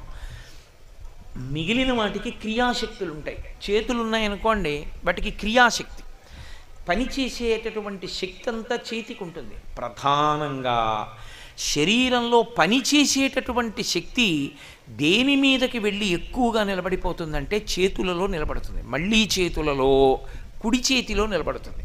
మళ్ళీ కుడి చేతిలో బొటన వేలులో నిలబడుతుంది. అందుకే థంబ్ ఇంప్రెషన్ అంటారు, బొటన వేలు ముద్ర ఏంటంటారు. అందుకే శాస్త్రంలో క్రియాశక్తి అంతా వెళ్ళి ఎక్కడ నిలబడిందో దాన్నే పరబ్రహ్మంగా నిర్వచనం చేస్తారు. ఈ బొటనవేలు మిగిలిన వాటికి దూరంగా ఉంటుంది, కలవదు. ఇది ఎక్కడో వేరుగా ఉంటుంది. ఈ నాలుగు ఓ చోట ఉంటాయి. మీరు చూడండి, సాధారణంగా వీటిలో ఒకటి కదిలితే మిగిలినవి కదులుతాయి, ఏదో లెక్క పెట్టినప్పుడు తప్ప. ఇది పట్టుకో అన్నారనుకోండి, ఇలా పట్టుకుంటుంది. కానీ మీరు గమనించండి, క్రియాశక్తి యందు ఈ వేలి యొక్క ఆధారం లేకపోతే ఈ చేతికి ఎంత బలం ఉండనివ్వండి, ఈ 4 వేళ్ళు ఈ వేలి యొక్క ఆధారం లేనినాడు తగిన బలాన్ని వాడుకో. చేతికి శక్తి ఉంది, ఈ 4 వేళ్ళకి శక్తి ఉంది. బొటన వేలికి గోరు చుట్టేసింది, ఏదైనా వ్రాయమనండి. తన కూతురు శుభలేఖకి శ్రీరస్తు అని రాయలేడు, బొటన వేలు కలిసి రావాలి. ఏదైనా బరువు ఎత్తుతున్నాడు అనుకోండి, ఈ బొటన వేలు వదిలిపెట్టేసి ఈ 4 వేళ్లతోటే ఎత్తండి, బొటన వేలు వాడద్దన్నారు అనుకోండి, బొటన వేలు కలిస్తే ఎత్తినట్లు బొటన వేలు వదిలిపెట్టి వాడలేడు, ఎత్తలేడు. ఇది ఆధారం అవుతుంది. ఈ 4టికి చేతికి ఇది ఆధారం, బలాన్ని పెంచడానికి. అయి ఉండి తాను దూరంగా ఉంటుంది, తాను కలవదు. ఇవి 4 ఒక చోటుకి కూడుతాయి. ఈ 4 కూడినా దీని ఆధారం లేనప్పుడు ఈ 4టికి బలం లేదు. ఈ 4టికి బలాన్ని ఇది ఇస్తుంది, కానీ దూరంగా ఉంటుంది. అందుకే దీన్నే పరబ్రహ్మంగా చెప్తారు. ఇది పరబ్రహ్మమైతే ఈ వేలుంది చూశారు, ఈ వేలు ఎంత దూరమైనా చేస్తుంది. ఇది సాధారణంగా ఎప్పుడూ దగ్గర చెయ్యదు. ఈ వేలు దగ్గరగా ఉంది అని చెప్పవలసి వస్తే ఈ వేలు వాడరిహ. ఎంత దగ్గర అంటేనండి, నా గుండెల్లో పెట్టుకున్నాను అని చెప్పవలసి వచ్చిందనుకోండి, ఇలా అండవు, ఇలా అంటాడు. బొటన వేలితో కలిపి చేయి పెడతాడు. చాలా దూరం అనవలసి వచ్చిందనుకోండి, అలా చూపిస్తాడు, అక్కడండి అంటాడు. భగవంతుడు ఎక్కడున్నాడండి అని అడిగారు అనుకోండి, ఎక్కడో కొండ మీద ఉన్నాడండి, ఎక్కడో ఆకాశంలో ఉంటాడండి, ఇలా చూపిస్తాడు. ఈ వేలు దూరం చేస్తుంది. బాగా దూరం చేసేది ఈ వేలు. బాగా దూరం చేసినటువంటిదే ఈ వేలైతే ఎక్కడో లేడురా పరమాత్మ, ఇక్కడే ఉన్నాడని చెప్పేది ఈ వేలు. అతి దగ్గరతనాన్ని చెప్తుంది ఈ వేలు. అందుకే భగవంతుడు ఎంత ఉంటాడు అంటే అంగుష్టమాత్రుడై ఉంటాడు. ఇక్కడ బొటన వేలంత వాడై ఉంటాడు లోపల. జీవుడు అంగుష్టమాత్రుడై ఉంటాడు. మీరు భారతంలో ఉన్నారుగా, జీవుడే బ్రహ్మము. ధర్మరాజు గారు చెప్పలా, అందుకని బొటన వేలంత ఉంటాడు. బొటన వేలంత ఉన్నటువంటి జీవుడు బ్రహ్మము కనుక బొటన వేలు భగవంతునికి సూచన. ఇది దూరం చేయడానికి సూచన, ఇది దగ్గర చేయడానికి సూచన. దూరంగా ఉన్నాడన్నవాడు ఎక్కడో లేడు, ఇక్కడే ఉన్నాడని తెలియచేయబడితే అసలు ఎక్కడో వెతకడం కాదురా, ఇక్కడ నాలోనే ఉన్నాడు భగవానుడు అని తెలుసుకుంటే ఇది వంగిపోయి దీంతో కలిసిపోతుంది. ఇలా కలిసిపోయిందో, ఎక్కడ విడిపోయాడో అక్కడ కలిసిపోయాడు కాబట్టి సున్నైపోయింది. అందుకని చిన్ముద్ర. అప్పుడు ఈ 3 వేరుగా అయిపోయి దూరం చేస్తున్న వేలు వచ్చి బొటన వేలుతో కలిసిపోయింది. అందుకని చిన్ముద్ర కాదు. చిత్రం ఏమిటంటే, ఈ 4 కలిశాయనుకోండి, ఈ 4 కలిసి ఉన్నంతసేపు మాయయందు తిరుగుతూ ఉంటాడు. మాయయందు తిరగడం అంటే ఏమిటో అనుకుని మీరు పెద్ద హడావిడి పడిపోక్కర్లేదు. మీకు నేను ఒక్కటే చెప్తా, సత్యము ఎదురుగుండా ఉంటుంది, కనపడదు. మాయ ఉండదు, ఉన్నట్లు కనపడుతుంది. ఉండక ఉన్నట్లు కనపడితే మాయ, ఉండి కనపడకపోతే సత్యం. ఉండి ఉన్నట్లుగా కనపడిపోయింది అనుకోండి, సత్యం అర్థమైపోయిందని గుర్తు, అంతే. మీరు చెప్పింది మాకేం అర్థం కావట్లేదండి, ఇదో మాయ అని మీరు అంటారు, నాకు తెలుసు. కానీ నేను మీకు ఒక ఉదాహరణ చెప్తాను, మీరు వెంటనే పట్టేసుకుంటారు.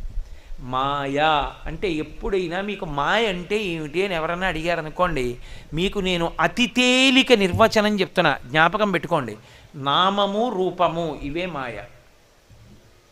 నామరూపములు మాయా. నామము పేరు, రూపము ఒక రూపం, ఈ రెండు మాయ. ఈ రెండుటిని తీసి చూస్తే సత్యం. నేను మీకు ఉదాహరణ చెప్పాలి అంటే, ఏమండి గాజులు బాగున్నాయండి అంటారు, ఏమండి ఉంగరాలు బాగున్నాయండి అంటారు, ఈ గొలుసులు బాగున్నాయి, భుజకీర్తులు బాగున్నాయి, అందెలు బాగున్నాయి, లేకపోతే ఏదో మెళ్ళో వేసుకున్న హారాలు బాగున్నాయి అంటారు. హారముగా ఏది ఉంది? బంగారం. ఉంగరముగా ఏది ఉంది? బంగారం. కొనుక్కునేవాడు ఏం చూస్తాడు? గొలుసు చూస్తాడు, ఉంగరం చూస్తాడు, భుజకీర్తి చూస్తాడు, అందె చూస్తాడు. అమ్ముతున్న కంసాలేం చూస్తాడు? ఆ లోపల ఉన్న బంగారం ఎంత ఉందో తూకం వేసి చూస్తాడు. మనమేమంటాం? గొలుసు ఉందండి నా దగ్గరండి అంటాం. కంసాలేమి దానికి డబ్బు ఇవ్వాల్సి వస్తే ఏమిస్తాడు? గొలుసు పొడుగు చూసి ఇవ్వడు, గొలుసులో ఉన్న బంగారానికి ఇస్తాడు. ఇప్పుడు నేను మీకు చెప్పిన మాటని గట్టిగా పట్టుకునే ప్రయత్నం చేయండి. బంగారం లేకుండా గొలుసు ఉంటుంది, అంటే గొలుసు లేకుండా బంగారం ఉంటుంది, బంగారం లేకుండా గొలుసు ఉండదు. మీరు పట్టుకున్నారా? నేను మీకు తులం బంగారం ఇచ్చాను, గొలుసు చేయించుకున్నారు. బంగారం ఉంది కాబట్టి గొలుసు చేయించుకున్నారు. నేను మీకు బంగారం ఇవ్వలేదు, ఓ గొలుసు పట్టండి అన్నాను, వస్తుందా? బంగారము లేని గొలుసు ఉండదు, గొలుసు లేని బంగారం ఉంటుంది. గొలుసు లేదు, చెరిపించేశారు. ఏదో వీధిలో కడితే లాగేస్తున్నట్టండి గొలుసులను చెరిపించేసి ఓ ముద్ద చేసేసి బ్యాంకులో లాకర్లో పెట్టేసుకున్నారు. ఇప్పుడు బంగారం ఉందా లేదా? బంగారం ఉంది. బంగారం అంటూ ఉంటే ఎప్పుడైనా ఆభరణం అవుతుంది. బంగారం లేదు, గొలుసు వస్తుందా? రాదు. గొలుసుగా లేదు, బంగారం మాత్రం సత్యం. బంగారము ఎప్పుడూ సత్యమే. దాని మీద నామరూపములు ఆరోపింపబడ్డాయి. ఆరోపించడానికి సత్యం ఉండాలి అక్కడ. ఎవరో ఇవాళ నాకు వేసిన పూలదండ వెళ్ళిపోతూ అక్కడెక్కడో పడేసి వెళ్ళిపోయాను నేను. పూలదండ సత్యం అక్కడ పడుంది కాబట్టి రాత్రి ఎవడో వెడుతున్న వాడికి అందులో పాము కనపడింది. పాము అనుకున్నాడు ఆయన. పూలదండ ఉంటే కదా పాము కనపడడం. అసలు పూలదండ లేనిదే పాము ఎక్కడి నుంచి కనపడుతుంది? పూలదండని పాము అనుకుంటున్నాడు, పూలదండ లేకపోతే పాము ఎక్కడి నుంచి వస్తుంది?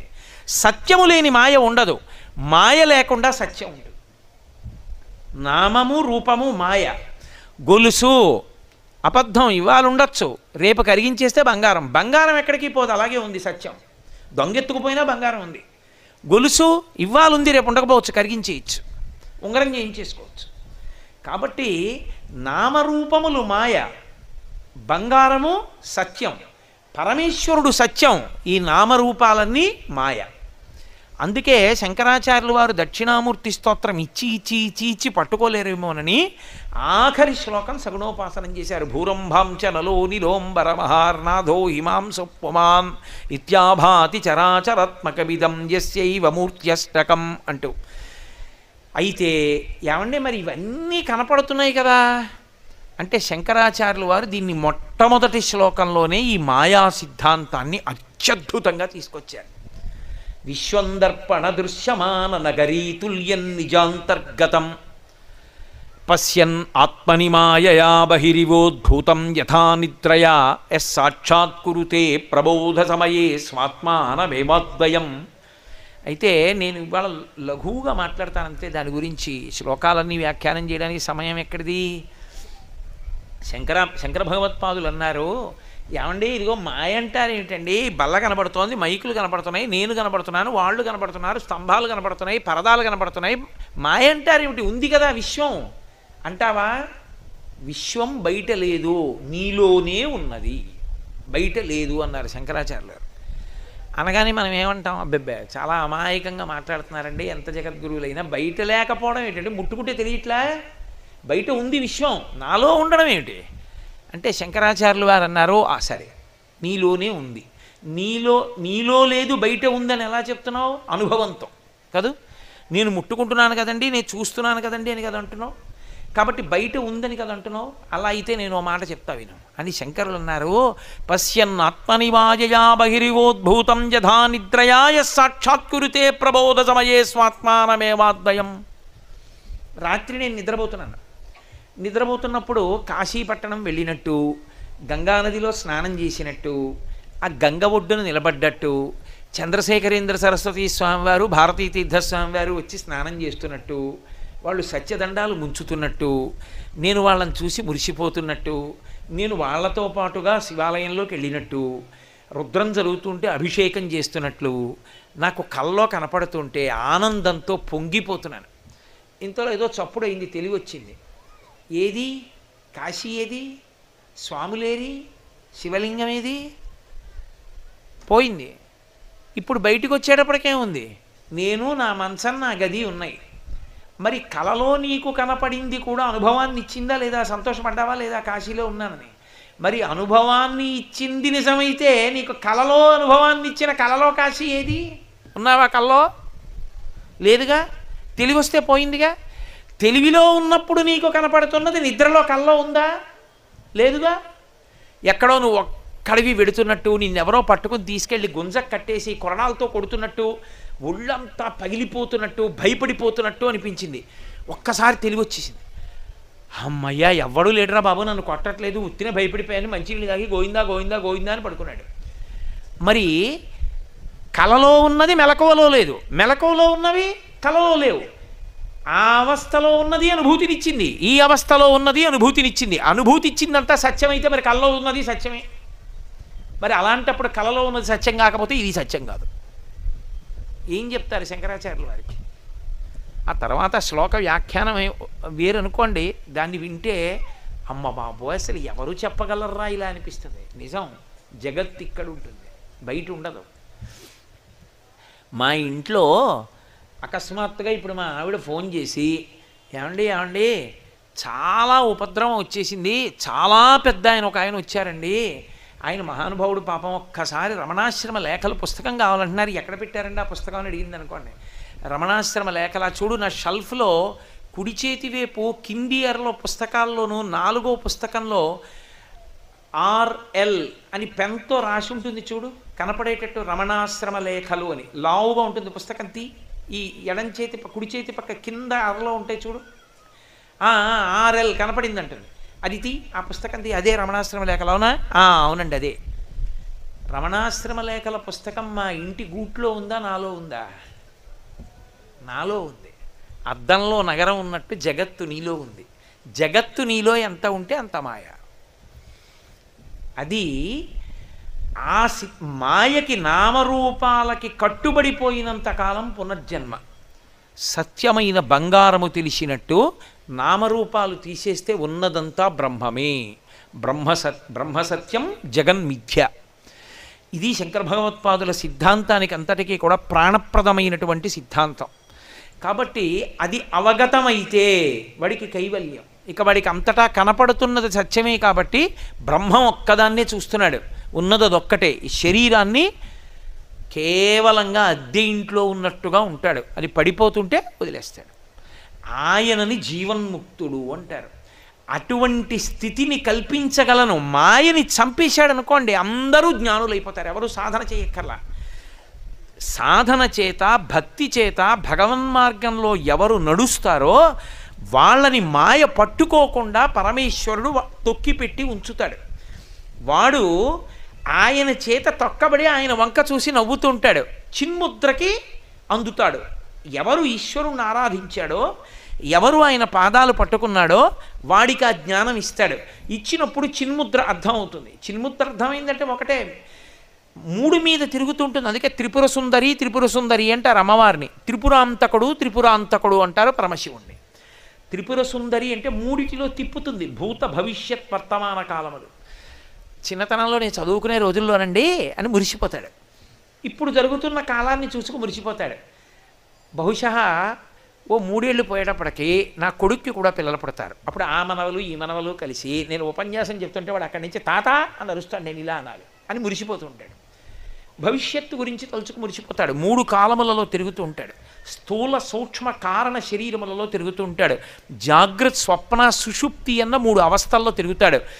4వ దానికి ఎక్కనంత కాలం, బతికున్నంత కాలం ఈ 3లోనే తిరుగుతాడు. 4వ దానిలోకి వెళ్ళడానికి ఈ 3 దాటాలి.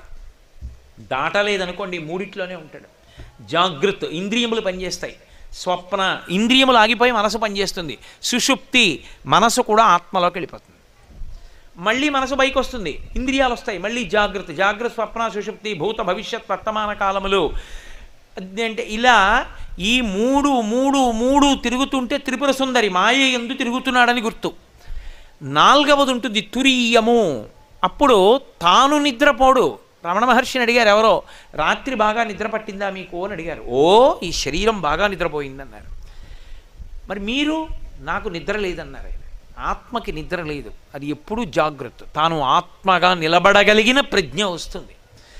అలా నిలబడగలిగిన ప్రజ్ఞ వస్తే ఈ మూడిటికి తాను సాక్ష్యమై ఇంతకాలం వేరుగా చెప్పినది బ్రహ్మముతో కలుస్తుంది.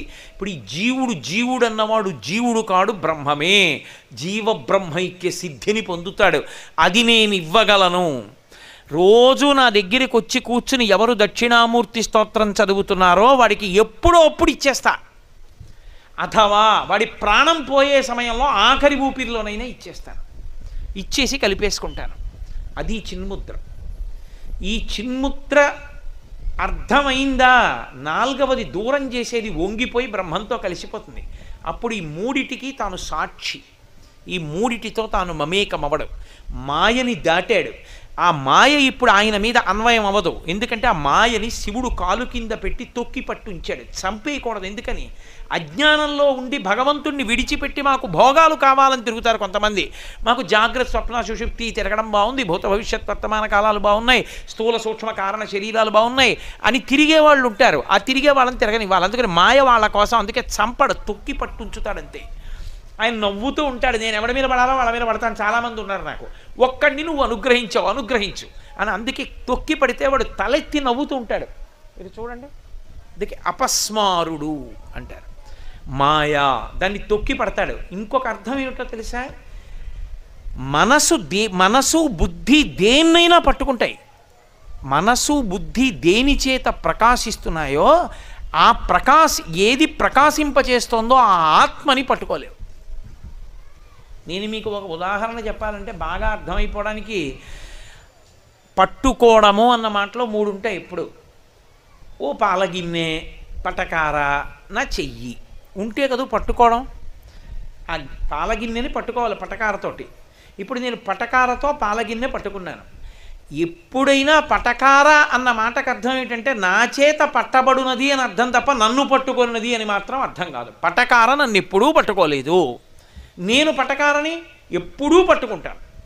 నా చేత పట్టబడుతుంది కాబట్టి పటకార. అలాగే ఆత్మ యొక్క కాంతి చేత మనసు పనిచేస్తుంటుంది. మనసు ఆత్మని తెలుసుకోలేదు కానీ దానికి ఒక లక్షణం ఉంది. తెలుసుకుందామని వెనక్కి వెళ్ళింది అనుకోండి, ఆత్మ యందు లయమైపోయి ఆత్మగా మిగిలిపోతాడు అంతే. అప్పుడు ఇంకా సుఖదుఖాలు ఉండవు. మీకు ఇంకా దీనికి మళ్ళీ అర్థం కావడానికి నేను ఉపమానం చెప్పాలంటే, ఒక ఉప్పు బొమ్మను ఒక దాన్ని తయారు చేసి ప్రాణం పోసి సముద్రం లోతు కనుక్కురా అని పంపించారనుకోండి, ఆ ఉప్పు బొమ్మ నీటిలో ప్రయాణం మొదలుపెట్టింది సముద్రంలోకి. ఇప్పుడు అది వెడుతోంది అనుకోండి, కొంత దూరం వెళ్ళాక ఏమవుతుంది? కరిగిపోయి సముద్రంలోకి వెళ్ళిపోతుంది. సముద్రపు లోతు తెలుసుకుందామని బయలుదేరిన ఉప్పు బొమ్మ సముద్రంలోనే కలిసిపోయినట్టు, భగవంతుని వలన ఆత్మ వలన ప్రకాశించే మనసు భగవంతుణ్ణి తెలుసుకుందామని వెనక్కి ప్రయాణం మొదలు పెడితే ధ్యానంలో పరమేశ్వరుడి యందు లీనమైపోయి ఆత్మగా మిగిలిపోతుంది. అది చిన్ముద్ర అన్న మాటకు అర్థం. జీవ బ్రహ్మైక్య సిద్ధి అయి ఈ మూడిటికి సాక్షిగా మిగిలిపోతాడు. అప్పుడు ఆయన కేవలముగా జీవన్ముక్తుడు అంటారు. అలా ఇవ్వగలిగిన వాడను నేను అని చెప్పడానికి ముద్ర పడతాడు. అందుకే శంకరాచార్యుల వారు శ్లోకం చేస్తూ యో భద్రయా ముద్రయా అంటారు. సమస్త భయాలకి కారణం ఏమిటి? నేనుని ఆశ్రయించి భయాలన్నీ ఉంటాయి. నేను వెళ్ళిపోతానంటే నేను చచ్చిపోతానేమో, నేను చచ్చిపోతే నావన్నీ ఏమైపోతాయో, నేను ఆత్మ అనుకోవడం ఏమిటి? సత్యం ఎరుకలోకి వచ్చేస్తే చావేది నేనెక్కడికెడతాను, ఎప్పుడూ ఉంటాను. నేను చచ్చిపోయేది శరీరం చచ్చిపోతుంది, నేను చచ్చిపోవడం అన్నది లేదు నాకు, నేను ఎప్పుడూ ఉంటాను, నేను ఆత్మ అన్నారనుకోండి, ఇక భయం ఏమిటి అసలు?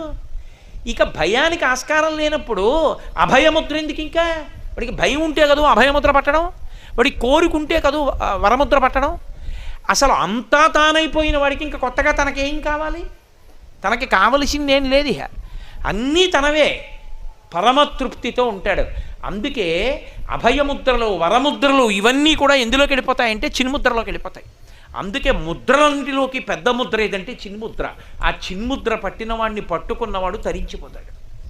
కాబట్టి యో భద్రయా ముద్రయా అంటారు శంకరాచార్యుల వారు. దక్షిణామూర్తి పట్టినటువంటి చిన్ముద్ర అంత గొప్ప ముద్ర. అందుకే దక్షిణామూర్తి ప్రతిష్ఠ చేస్తే వచ్చేటటువంటి గొప్ప ప్రయోజనం ఏమిటో తెలుసా? మీరు రోజు దక్షిణామూర్తికి ఎదురుగుండా కూర్చున్నారనుకోండి, పరమేశ్వరుడికి అయితే ఎదురు కూర్చోకూడదు, శివలింగానికి ఎదురుగుండా కూర్చోకూడదు అభిషేకం చేస్తుంటే తప్ప. దక్షిణామూర్తికి ఎదురుగుండా కూర్చోవచ్చు. ఎదురుగుండా కూర్చున్నారనుకోండి, మీరు ఆ ఎదురుగుండా కూర్చున్నప్పుడు ఒక లక్షణం వస్తుంది. ఏ లక్షణం వస్తుంది అంటే జీవయాత్ర ఉత్తరానికి తిరుగుతుంది. ఎందుకని? దక్షిణామూర్తి ఎటు చూస్తున్నారు? దక్షిణాభిముఖామూర్తి యస్యసౌ దక్షిణామూర్తి అని కదా. దక్షిణాన్ని ఆయన చూస్తున్నారు. ఇప్పుడు రేపు ప్రతిష్ఠ చేస్తే ఆయన దక్షిణాన్ని చూస్తారు. మీరు ఆయన ఎదురుగుండా కూర్చుంటే మీరు ఎటు చూస్తారు? ఉత్తరాన్ని చూస్తారు. మన జీవయాత్రలో దక్షిణానికే వెడుతుంది ప్రయాణం. ఒకరోజు మీరు ఎప్పుడైనా గాలి వచ్చినప్పుడు చూడండి, వర్షం వచ్చే ముందు గాలి వస్తుంది. గాలి అది తుఫాను గాలి అయితే అన్ని వైపులకి వస్తుంది. అప్పుడు చెట్లు ఊగిపోయి కొమ్మలు విరిగిపోతాయి, ఎటు ఊగాలో తెలియక. వర్షం వచ్చే ముందు గాలి ఒకవైపుకే వేస్తుంది. వేస్తే చెట్లన్నీ అటే వంగుతాయి, అన్ని చెట్లు అటు వంగుతాయి, ధూళంతా ఒకవైపు నుంచి ఒకవైపుకి ఎగురుతుంది. అలా యోగదృష్టితో చూస్తే జీవులందరూ వెళ్ళిపోతుంటారు ప్రయాణం. చిన్న చిన్న చిన్న చిన్న దివ్యల్లాగా చిన్న చిన్న దీపాలు వెలిగినట్టు వెలుగుతూ వెళ్ళిపోతుంటారు. అందరూ కాలంలో ఎలా వెళ్ళిపోతూ ఉంటారంటే ఈ కాలం నడుస్తుంటే. అందుకే పోతన గారు భాగవతంలో అంటారు, కాలంబు గతి అంటారు, పరమేశ్వరుడి నడక. అందులో వెళ్ళిపోతూ ఈ జీవులన్నీ దీపాలు, కొన్ని కోట్ల దీపాలు వెళ్ళినట్టు వెళ్ళిపోతుంటారు. ఇవన్నీ ఎటు పెడతాయంటే అన్నీ దక్షిణానికి వెళ్ళిపోతాయి, అన్నీ దక్షిణ దిక్కుకు ఎడతాయి. ఎందుకు ఎడతాయంటే పాపపుణ్యాలు చేసి అక్కడికి వెళ్ళి భూమిలో కలిసిపోయి మళ్ళీ ఎక్కడో దీపం కింద పుడతాడు. పుట్టి కొంతకాలం ఉండి మళ్ళీ అలా దక్షిణ దిక్కుకు వెళ్ళిపోతాడు, శ్మశానంలోకి వెళ్ళిపోతుంటుంది శరీరం. ఎవడు ఏ దీపం నేను వెళ్ళనని ఉత్తరానికి తిరిగిందో ఆ దీపం ఇక అందులోకి శరీరం పెడుతుంది, ఇక ఆ దీపం మళ్ళీ పుట్టది. అలా తిరగాలంటే ఉత్తరానికి ఎవరి ముందు కూర్చుంటే తిరుగుతుందో తెలుసా? ఒక్క దక్షిణామూర్తి ముందే. దక్షిణామూర్తి ముందు కూర్చుంటే ఆయన దక్షిణాన్ని చూస్తాడు, మృత్యువుని చంపుతాడు, కాబట్టి ఆయనకి భయం లేదు.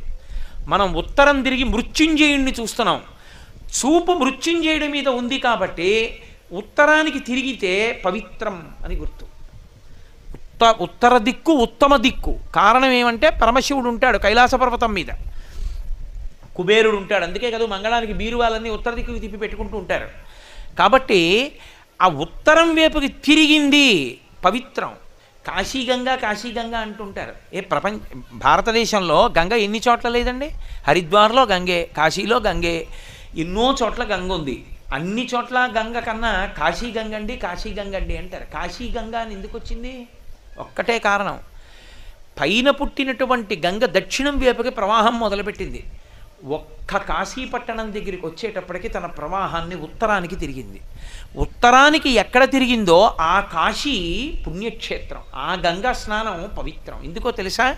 మనం కూడా దక్షిణామూర్తి వైపుకి తిరిగి ఉత్తరానికి తిరగాలి.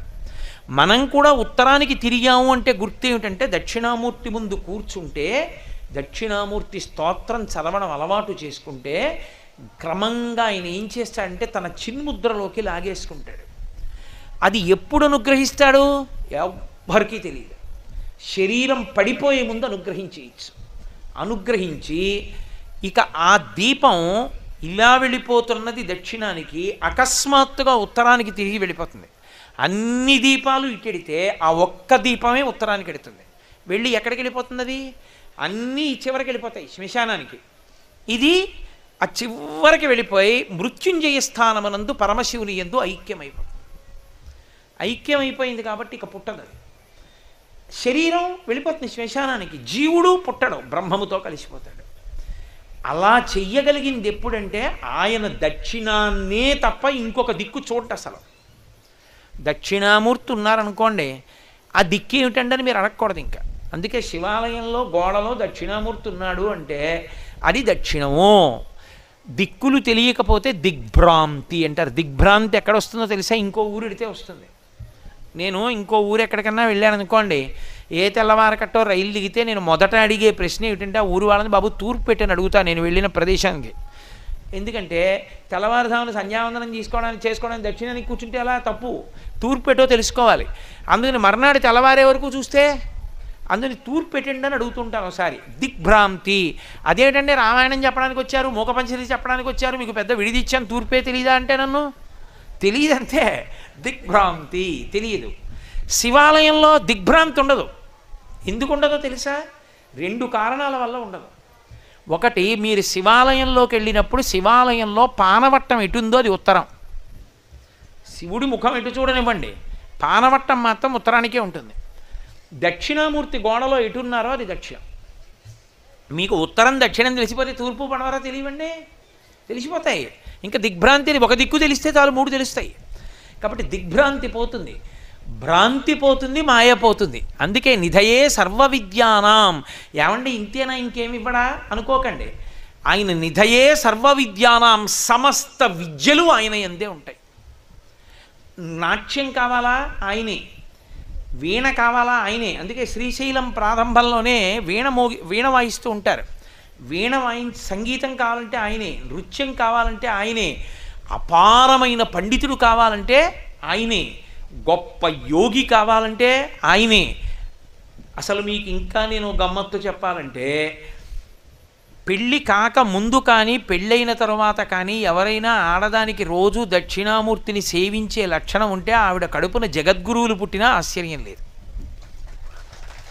శృంగేరి పీఠాధిపత్యం వహిస్తున్నటువంటి భారతీ తీర్థస్వామి వారు వాళ్ళ అమ్మగారి కడుపుని ఎందుకు పుట్టారో తెలుసా?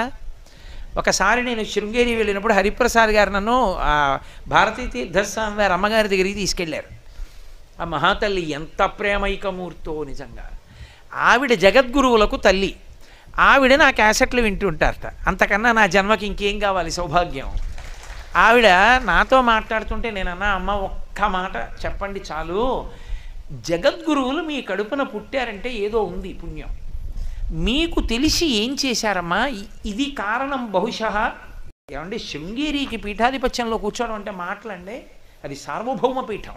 అపరశంకరాచార్యుల వారు నడిచే శారద మాటల.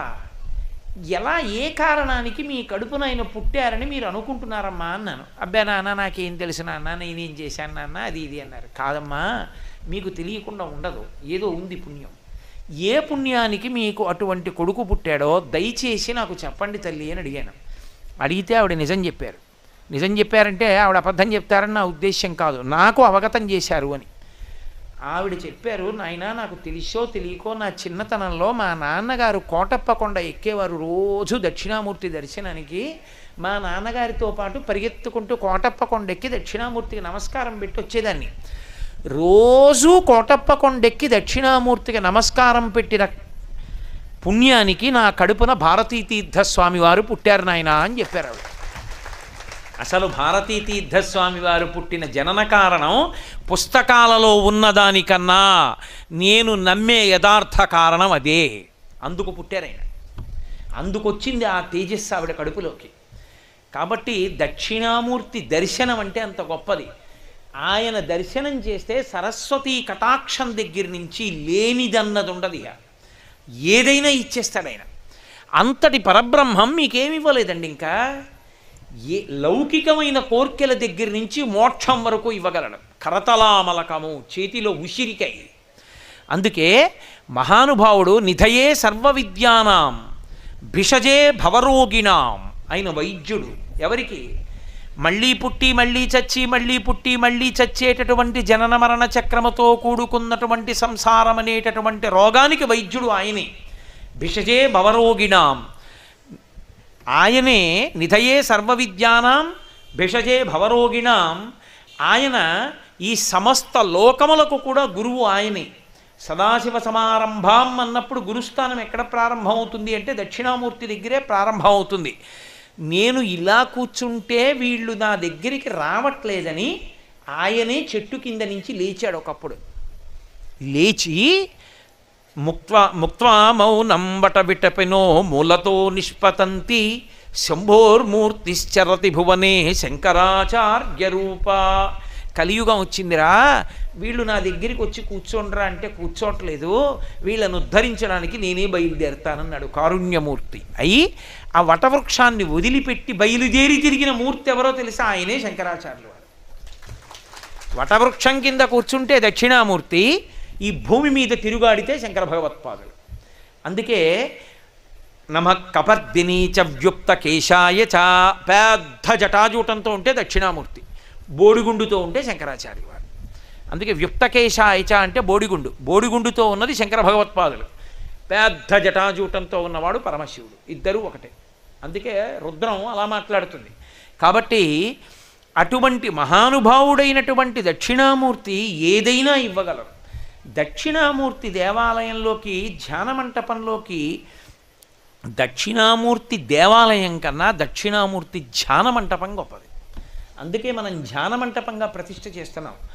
ధ్యాన మంటపంలో ఏం చేయాలంటే, మీరు కళ్ళు విప్పి మీకు ఎదురుగుండా కనపడతాడు ఆయన, ఎదురుగుండా కనపడుతుంటాడు. కాబట్టి మీరు బాగా కళ్ళు విప్పి ఆసనం వేసుకు కూర్చుని వెన్నుపాన్ నిటారుగా పెట్టి ఒక్కసారి గుండ్రంగా ఆయన చుట్టూ తిరిగారనుకోండి చూపులతోటి.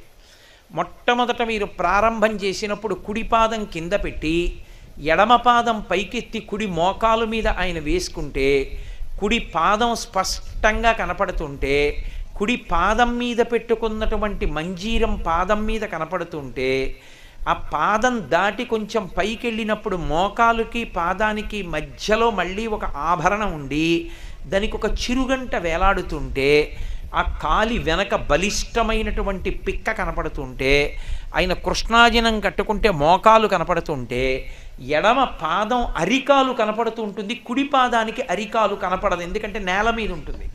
ఎడమ పాదానికి అరికాలు కనపడుతూ ఉంటుంది.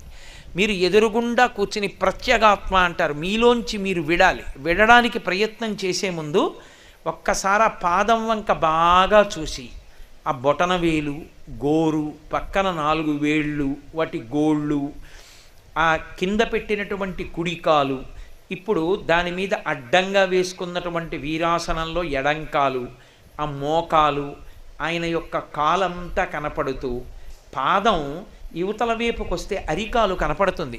అందుకే మీరు యువతల పక్కకి వెళ్ళి ఆయన పాదం వంక చూస్తే ఆయన అరికాలు కనపడి, అడుగు నుంచి దూదులు చిన్న చిన్న తిత్తులు కట్టినట్టుగా వేళ్ళు ఎంత అందంగా ఎర్రగా ఉంటాయో, బొటన వేలు దగ్గర నుంచి వేళ్ళు పెద్ద దూది ముద్దల, నందివర్ధనం మొగ్గల పెద్ద బొటనవేలు యొక్క అరికాలు, ఆ పక్కన కొంచెం ఆ బొటనవేలు కన్నా పొడవుగా ఉండి ఒక వేలు, దానికి ఉన్నటువంటి ఆ పైన ఉన్న తిత్తి లాంటి ఆ అరికాలి వేలు, ఆ పక్కన ఉన్న మిగిలిన 3 వేళ్ళు, ఆ చిటికిన వేలు, ఆ అరికాల్లో పాదం దగ్గర ఎత్తుగా దిండులో ఉన్నటువంటి పాదం, ఆ పాదం దగ్గరికి వెళ్ళేటప్పటికి వస్తున్న సౌరభం చూసి ఒక్కసారి ఆ పాదం మీద, కుడి పాదం నేల మీద ఉంది కదూ, దాని దగ్గరికి వెళ్ళి మీ తల ఆంచే ముందు 2 చేతులు నేల మీద పెట్టి మీ లలాటం తీసుకెళ్ళి ఆయన తల మీద పెట్టి అలా ఉంచితే, చల్లగా ఆయన పాదం తగులుతుంటే,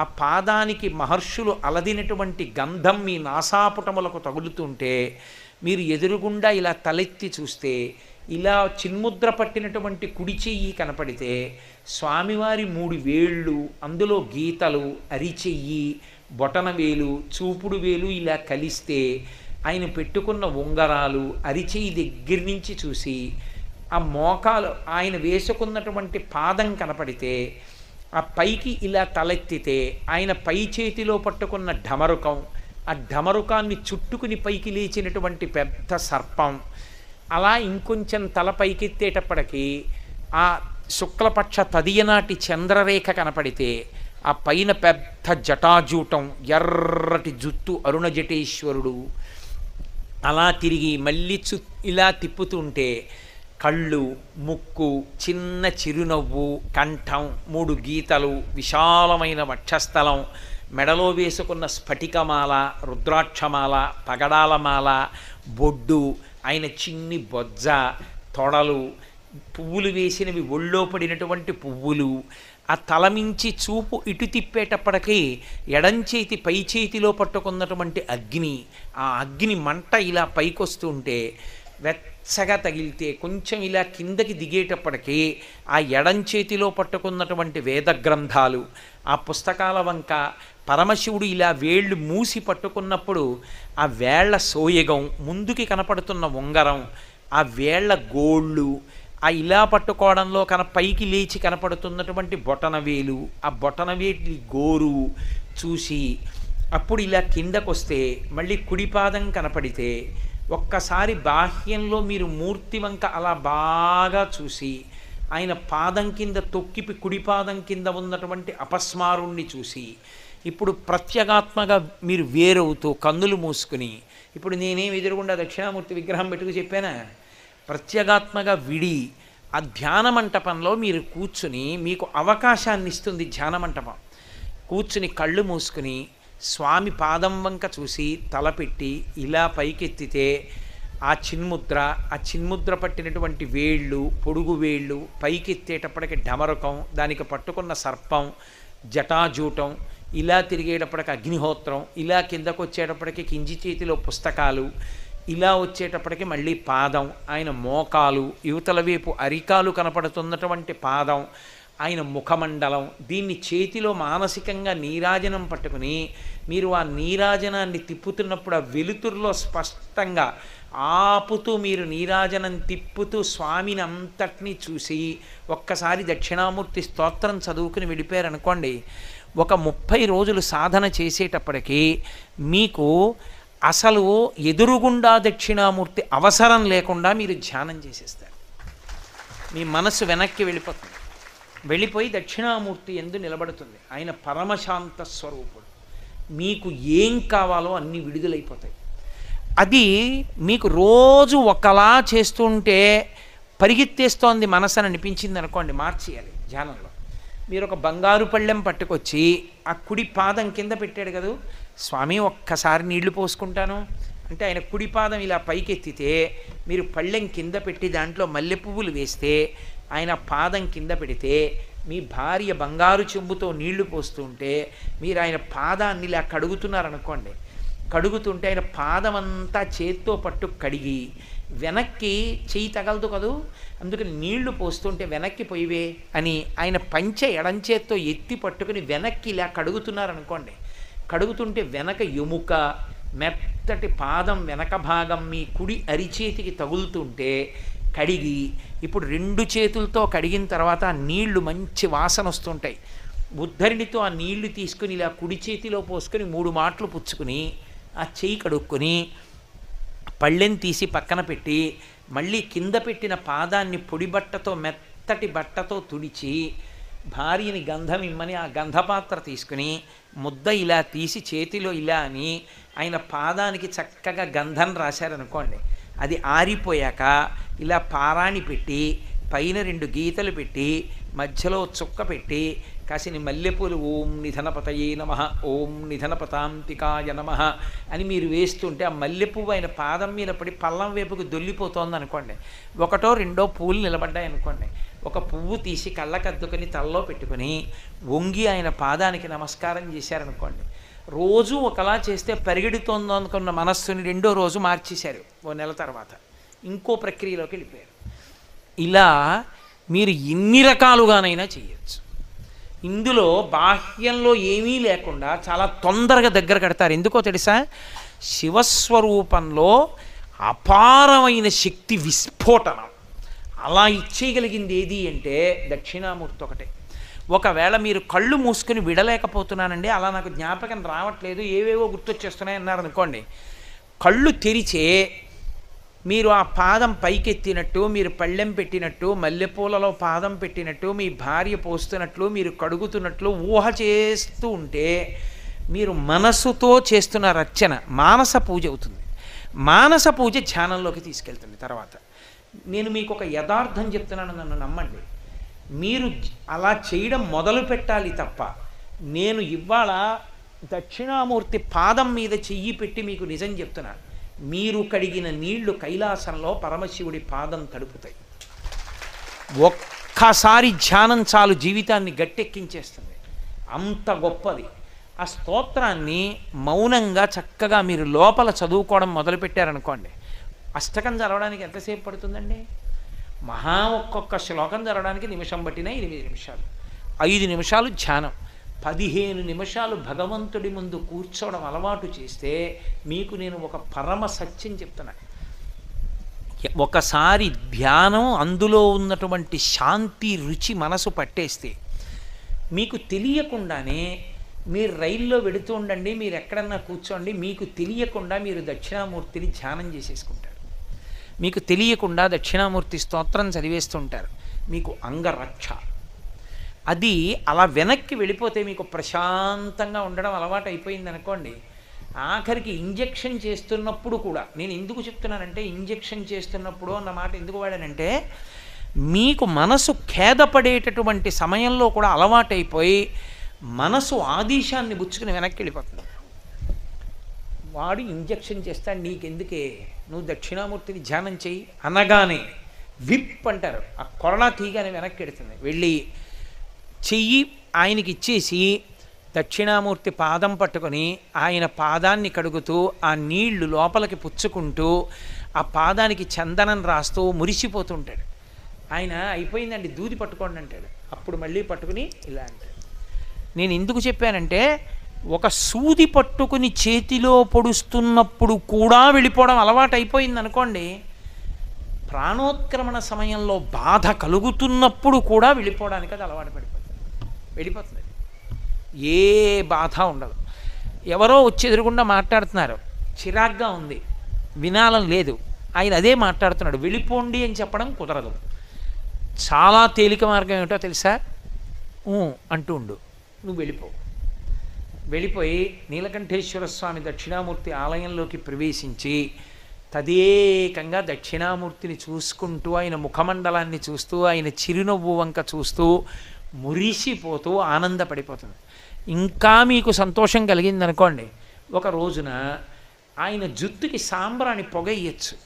మీరు పళ్ళెల్లో పొగ తెచ్చి ఎర్రగా గంగాజలంతో చంద్రుడిలోంచి కారుతున్న అమృతంతో తడిసి ఉంటుంది కదూ, కాస్త ధూపం వేస్తే ఆయన జుట్టు పెద్ద జుట్టు కదూ, అందులోంచి పొగ దూరి పొగలు వస్తూ కనపడుతుంది. ఆ కపర్దీ అని ఆయన జటాజూటం ఎంత విచిత్రంగా ఉంటుందో, అంత పెద్ద కొప్పు, అందులోంచి బాగా జుత్తున్న పిల్లలకి అమ్మ ఇలా పట్టుకుని సాంబ్రాణి మీద పెడితే వాడి బుర్రలోంచి పొగొచ్చినట్టు ఆ పొగొస్తూ ఉంటే ఆ పొగతో కూడుకున్న జటాజుటాన్ని మీరు మనసులో చూస్తూ పైకి ఎదురుగుండా మాట్లాడుతున్న వాడితో అలాగే అంటే వాడికి కాసేపటికి అర్థం అవుతుంది. ఏదో అని ఏం చేద్దామండి అంటాడు, అలా కాదు ఏం చేద్దామంటారు. అప్పుడు బయటికి వస్తాడు, ఏమడిగారు మీరు అని అడుగుతాడు. 2-3 మాటలు చూసి పరధ్యానంగా ఉన్నాడు, వింటలేదు, అంత అనురక్తి లేదని, సరే ఇంకో మాట కలుస్తానంటాడు. దరిద్రం వదిలిపోయింది అక్కడతో. వెనక్కి వెళ్ళడానికి అలవాటు పడుతుంది మనస్సు. ఇది లేకయే పునర్జన్మ, ఇది లేదు కాబట్టే పునర్జన్మలు. అది అలవాటు పడితే, మీరు నన్ను బాగా గుర్తుపెట్టుకోండి, నేను చెప్పిన మాట పరమసత్యం చెప్తున్నా, వెనక్కి వెళ్ళడం అలవాటైంది అంటే లేవిహ పునర్జన్మలు. అది ఈ జన్మలో కావచ్చు, 10 కావచ్చు, 5 కావచ్చు, 2 కావచ్చు. దక్షిణామూర్తి ధ్యానం మొదలు పెడితే ఈ జన్మలోనే తరించవచ్చు, అథవా వచ్చే జన్మలో మహావిద్వాంసుడు పరమ భక్తి తత్పరుడైనటువంటి గురువు లభించి ఆ గురువు యొక్క అనుగ్రహంతో ప్రారంభం నుంచే సాధన అలవాటైపోయి తరించిపోతాడు. తప్ప కోట్ల జన్మలు హీన జన్మల్లోకి వెళ్ళవలసిన అవసరం ఉండదు. పాపరాశి దగ్ధమైపోతుంది. అంత గొప్ప స్వరూపం. ఆయన ఏమీ చెయ్యక్కర్లేదు, ధ్యానం కూడా అక్కర్లా. ఆయన వంక ఓసారి అలా చూస్తూ కూర్చుంటే చాలు, తరించిపోతారు. అంత గొప్ప స్వరూపం. శాస్త్రంలో ఏం చెప్తారంటే, చాలా చాలా గొప్పగా ధ్యానానికి అనువైనటువంటి ఏకైక స్వరూపము మొట్టమొదటిది దక్షిణామూర్తియే. దాని తర్వాతే ఏదైనా. ఎందుకో తెలుసా? ధ్యానం చేస్తే మీకు జ్ఞానం ఇచ్చే స్వరూపాలు కొన్ని ఉన్నాయి. కృష్ణ భగవానుడు ధ్యానమునందు అనుగ్రహిస్తాడు. కానీ త్రిభంగిగా ఆయన నిలబడితే ఒక్క సన్యాసి మాత్రమే ధ్యానం చేయాలి. అలా ఒక్క కృష్ణుణ్ణే చెయ్యాలనుకోండి, సన్యాసే చెయ్యాలి. ఆవుల మందలతో కూడుకున్న కృష్ణుణ్ణి చెయ్యాలి, అథవా ఒక ఆవు ఆయన అరికాలు నాకుతున్న రూపాన్ని ధ్యానం చేయాలి. త్రిభంగిగా ఉన్నప్పుడు. అప్పుడు ఒక్కొక్కడికి ఒక్కొక్క అనుమానం వస్తుంది. ఎప్పుడో ఓసారి కొమ్మిసిరింది ఏదో ఆవు వీడి మీద, అది పొడుస్తుందేమో, అసలు నిలబడదు ధ్యానం. మీకు దక్షిణామూర్తి దగ్గర అలా ఏమీ ఉండదు. అందుకే దక్షిణామూర్తి గొప్పతనం ఏమిటంటే దాని శక్తి అది. కాబట్టి తెలిసి చూసినా తెలియక చూసినా అనుగ్రహించేస్తుంది. మంచి దక్షిణామూర్తి ఇంట్లో ఉందనుకోండి ఎదురుగుండా, పిల్లలు కూడా కొంతకాలం తర్వాత దాన్ని చూస్తారు. నేను వ్యక్తిగత విషయాలు చెప్పడానికి ఇష్టపడిన కానీ మీతో ఒక యథార్థం చెప్తున్నా. అసలు నాకు శంకరాచార్యుల వారి పట్ల భక్తి కలగడానికి కారణం ఏమిటో తెలుసా? నాకు ఎవ్వరూ శంకరాచార్యుల వారిని నువ్వు భక్తితో సేవించు అని చెప్పిన వాళ్ళు ఎవరూ లేరు. నాకు ఎందుకు కలిగింది అంటే, మా పెద్దనాన్నగారి ఇంట్లో శంకరాచార్యుల వారు ఛత్రపతి శివాజీ ఫోటోలు ఉండేవి పెద్దవి. నాకు ఆ మెట్టు దగ్గర కూర్చుంటే మా పెద్దనాన్నగారు అంటే ఎంతో గౌరవం. మహానుభావుడు, మహాశాంతమూర్తి, అంతటి ఉపాసకుడైన ఆయన ఎప్పుడూ ఏదో అనుష్ఠానం ఏవో చదువుకుంటూ తిరుగుతుండేవారు. ఎంత ప్రేమగా పలకరించేవారో. పెద్దనాన్నగారు పలకరిస్తారు పూజామందిరం బయట కూర్చుంటే అని ఆయన అంత ప్రేమతో చూసి పలకరించాలని కూర్చునేవాళ్ళం అక్కడ. పెద్దనాన్నగారు గంట కొడితే పూజ అయిపోయింది, బయటికి వస్తే మళ్ళీ లోపలికి వెళ్ళి ఆయన ద్రాక్ష పళ్ళలో ఏవో పట్టుకొచ్చి మాకు చేతిలో పెట్టేవారు. నాకు ఇప్పటికీ గుర్తు. పెట్టి పెద్ద పెద్ద అరిచేతులు పెట్టి, ఏరా నాన్న బాగా చదువుకుంటున్నావా, ఏం చూస్తున్నావు అనేవారు తప్ప ఏరా అనడం కానీ గట్టిగా మాట్లాడడం కానీ నిందించడం కానీ నేను ఎప్పుడు ఎరగను. అటువంటి ఆయన ఎదురుగుండా శంకర్లు ఉండేవారు. ఏమిటి ఆ పులిబొమ్మ ఏమిటి, ఆ చర్మం ఏమిటి, ఆయన ఏమిటి, ఆ కళ్ళు ఏమిటి, ఎంత బాగుంటారో, ఎవరైనా ఎక్కడుంటారీనా అనిపించేది. మా పెద్దనాన్నగారిని ఓసారి అడిగా, ఎవరండి పెద్దనాన్నగారండి ఆయన అన్నాను. అంటే ఆయన అన్నారు, ఆయన ఎవరో చెప్పాలి అంటే ఆయనే చెప్పాలి, నువ్వు ఆయన్ని చూస్తూ ఉండు చాలన్నారు. ఆయన్నే చూస్తూ ఉండేవాడిని. బహుశా ఆ పుణ్యమే శంకరాచార్యుల వారి గురించి చెప్పగలిగిన అదృష్టాన్ని నాకు కట్టబెట్టింది. దక్షిణామూర్తి కూడా అంతే.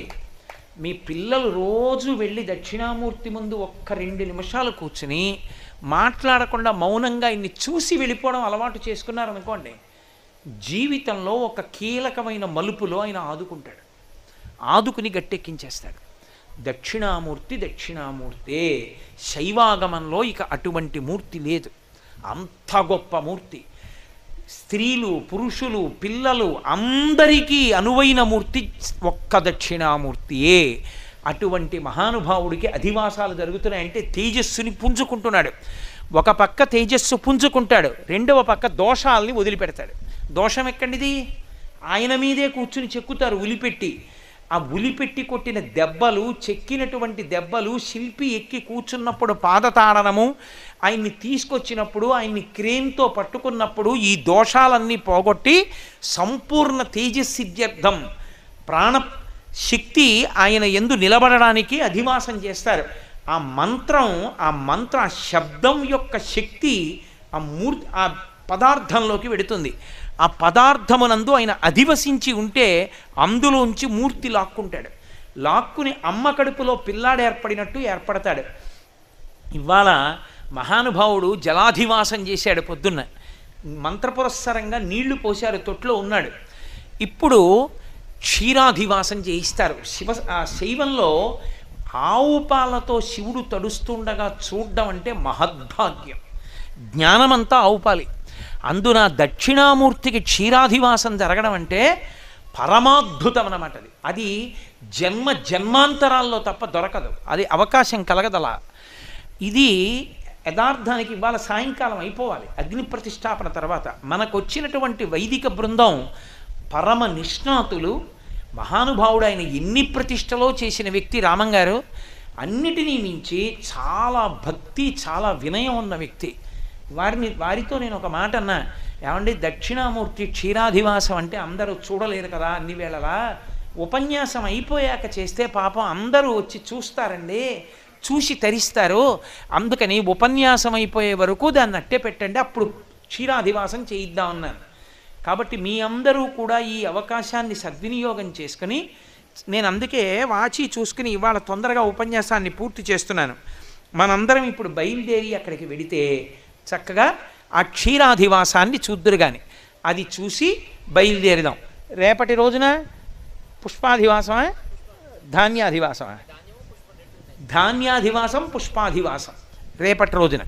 కాబట్టి మీరు రేపు కూడా పువ్వులు తేగలిగిన వాళ్ళు ఎవరైనా ఉంటే పువ్వులు తెచ్చి ఇవ్వండి, ధాన్యం ఇవ్వగలిగిన వాళ్ళు ఉంటే ధాన్యం తెచ్చి ఇవ్వండి.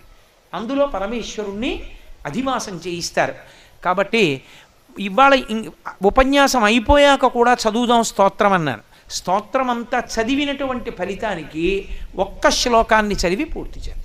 నేను ఎందుకు చదివించట్లేదంటే మీకు బాగా వచ్చేసింది అనుకుంటున్నాను నేను, ఇంకా మళ్ళీ చదివించడం ఎందుకు అని చదివించట్లేదు. లేదు ఇంకొక మాట చదవాలని కోరుకుందా? మీరు ఇంటి దగ్గర సాధన చేయగలరు కాబట్టి ఒక్క శ్లోకం చెప్తాను, ఆ ఒక్క శ్లోకం చెప్పండి. మిగిలింది ఇంటి దగ్గర రేపటి నుంచి అలాగో దక్షిణామూర్తి ముందు కూర్చుని సాధన చెయ్యొచ్చు. మౌనవ్యాఖ్యా ప్రకటిత పరబ్రహ్మతత్వం యువానం వర్షిష్టాం తే వసదృషిగణైరావృతం బ్రహ్మనిష్టై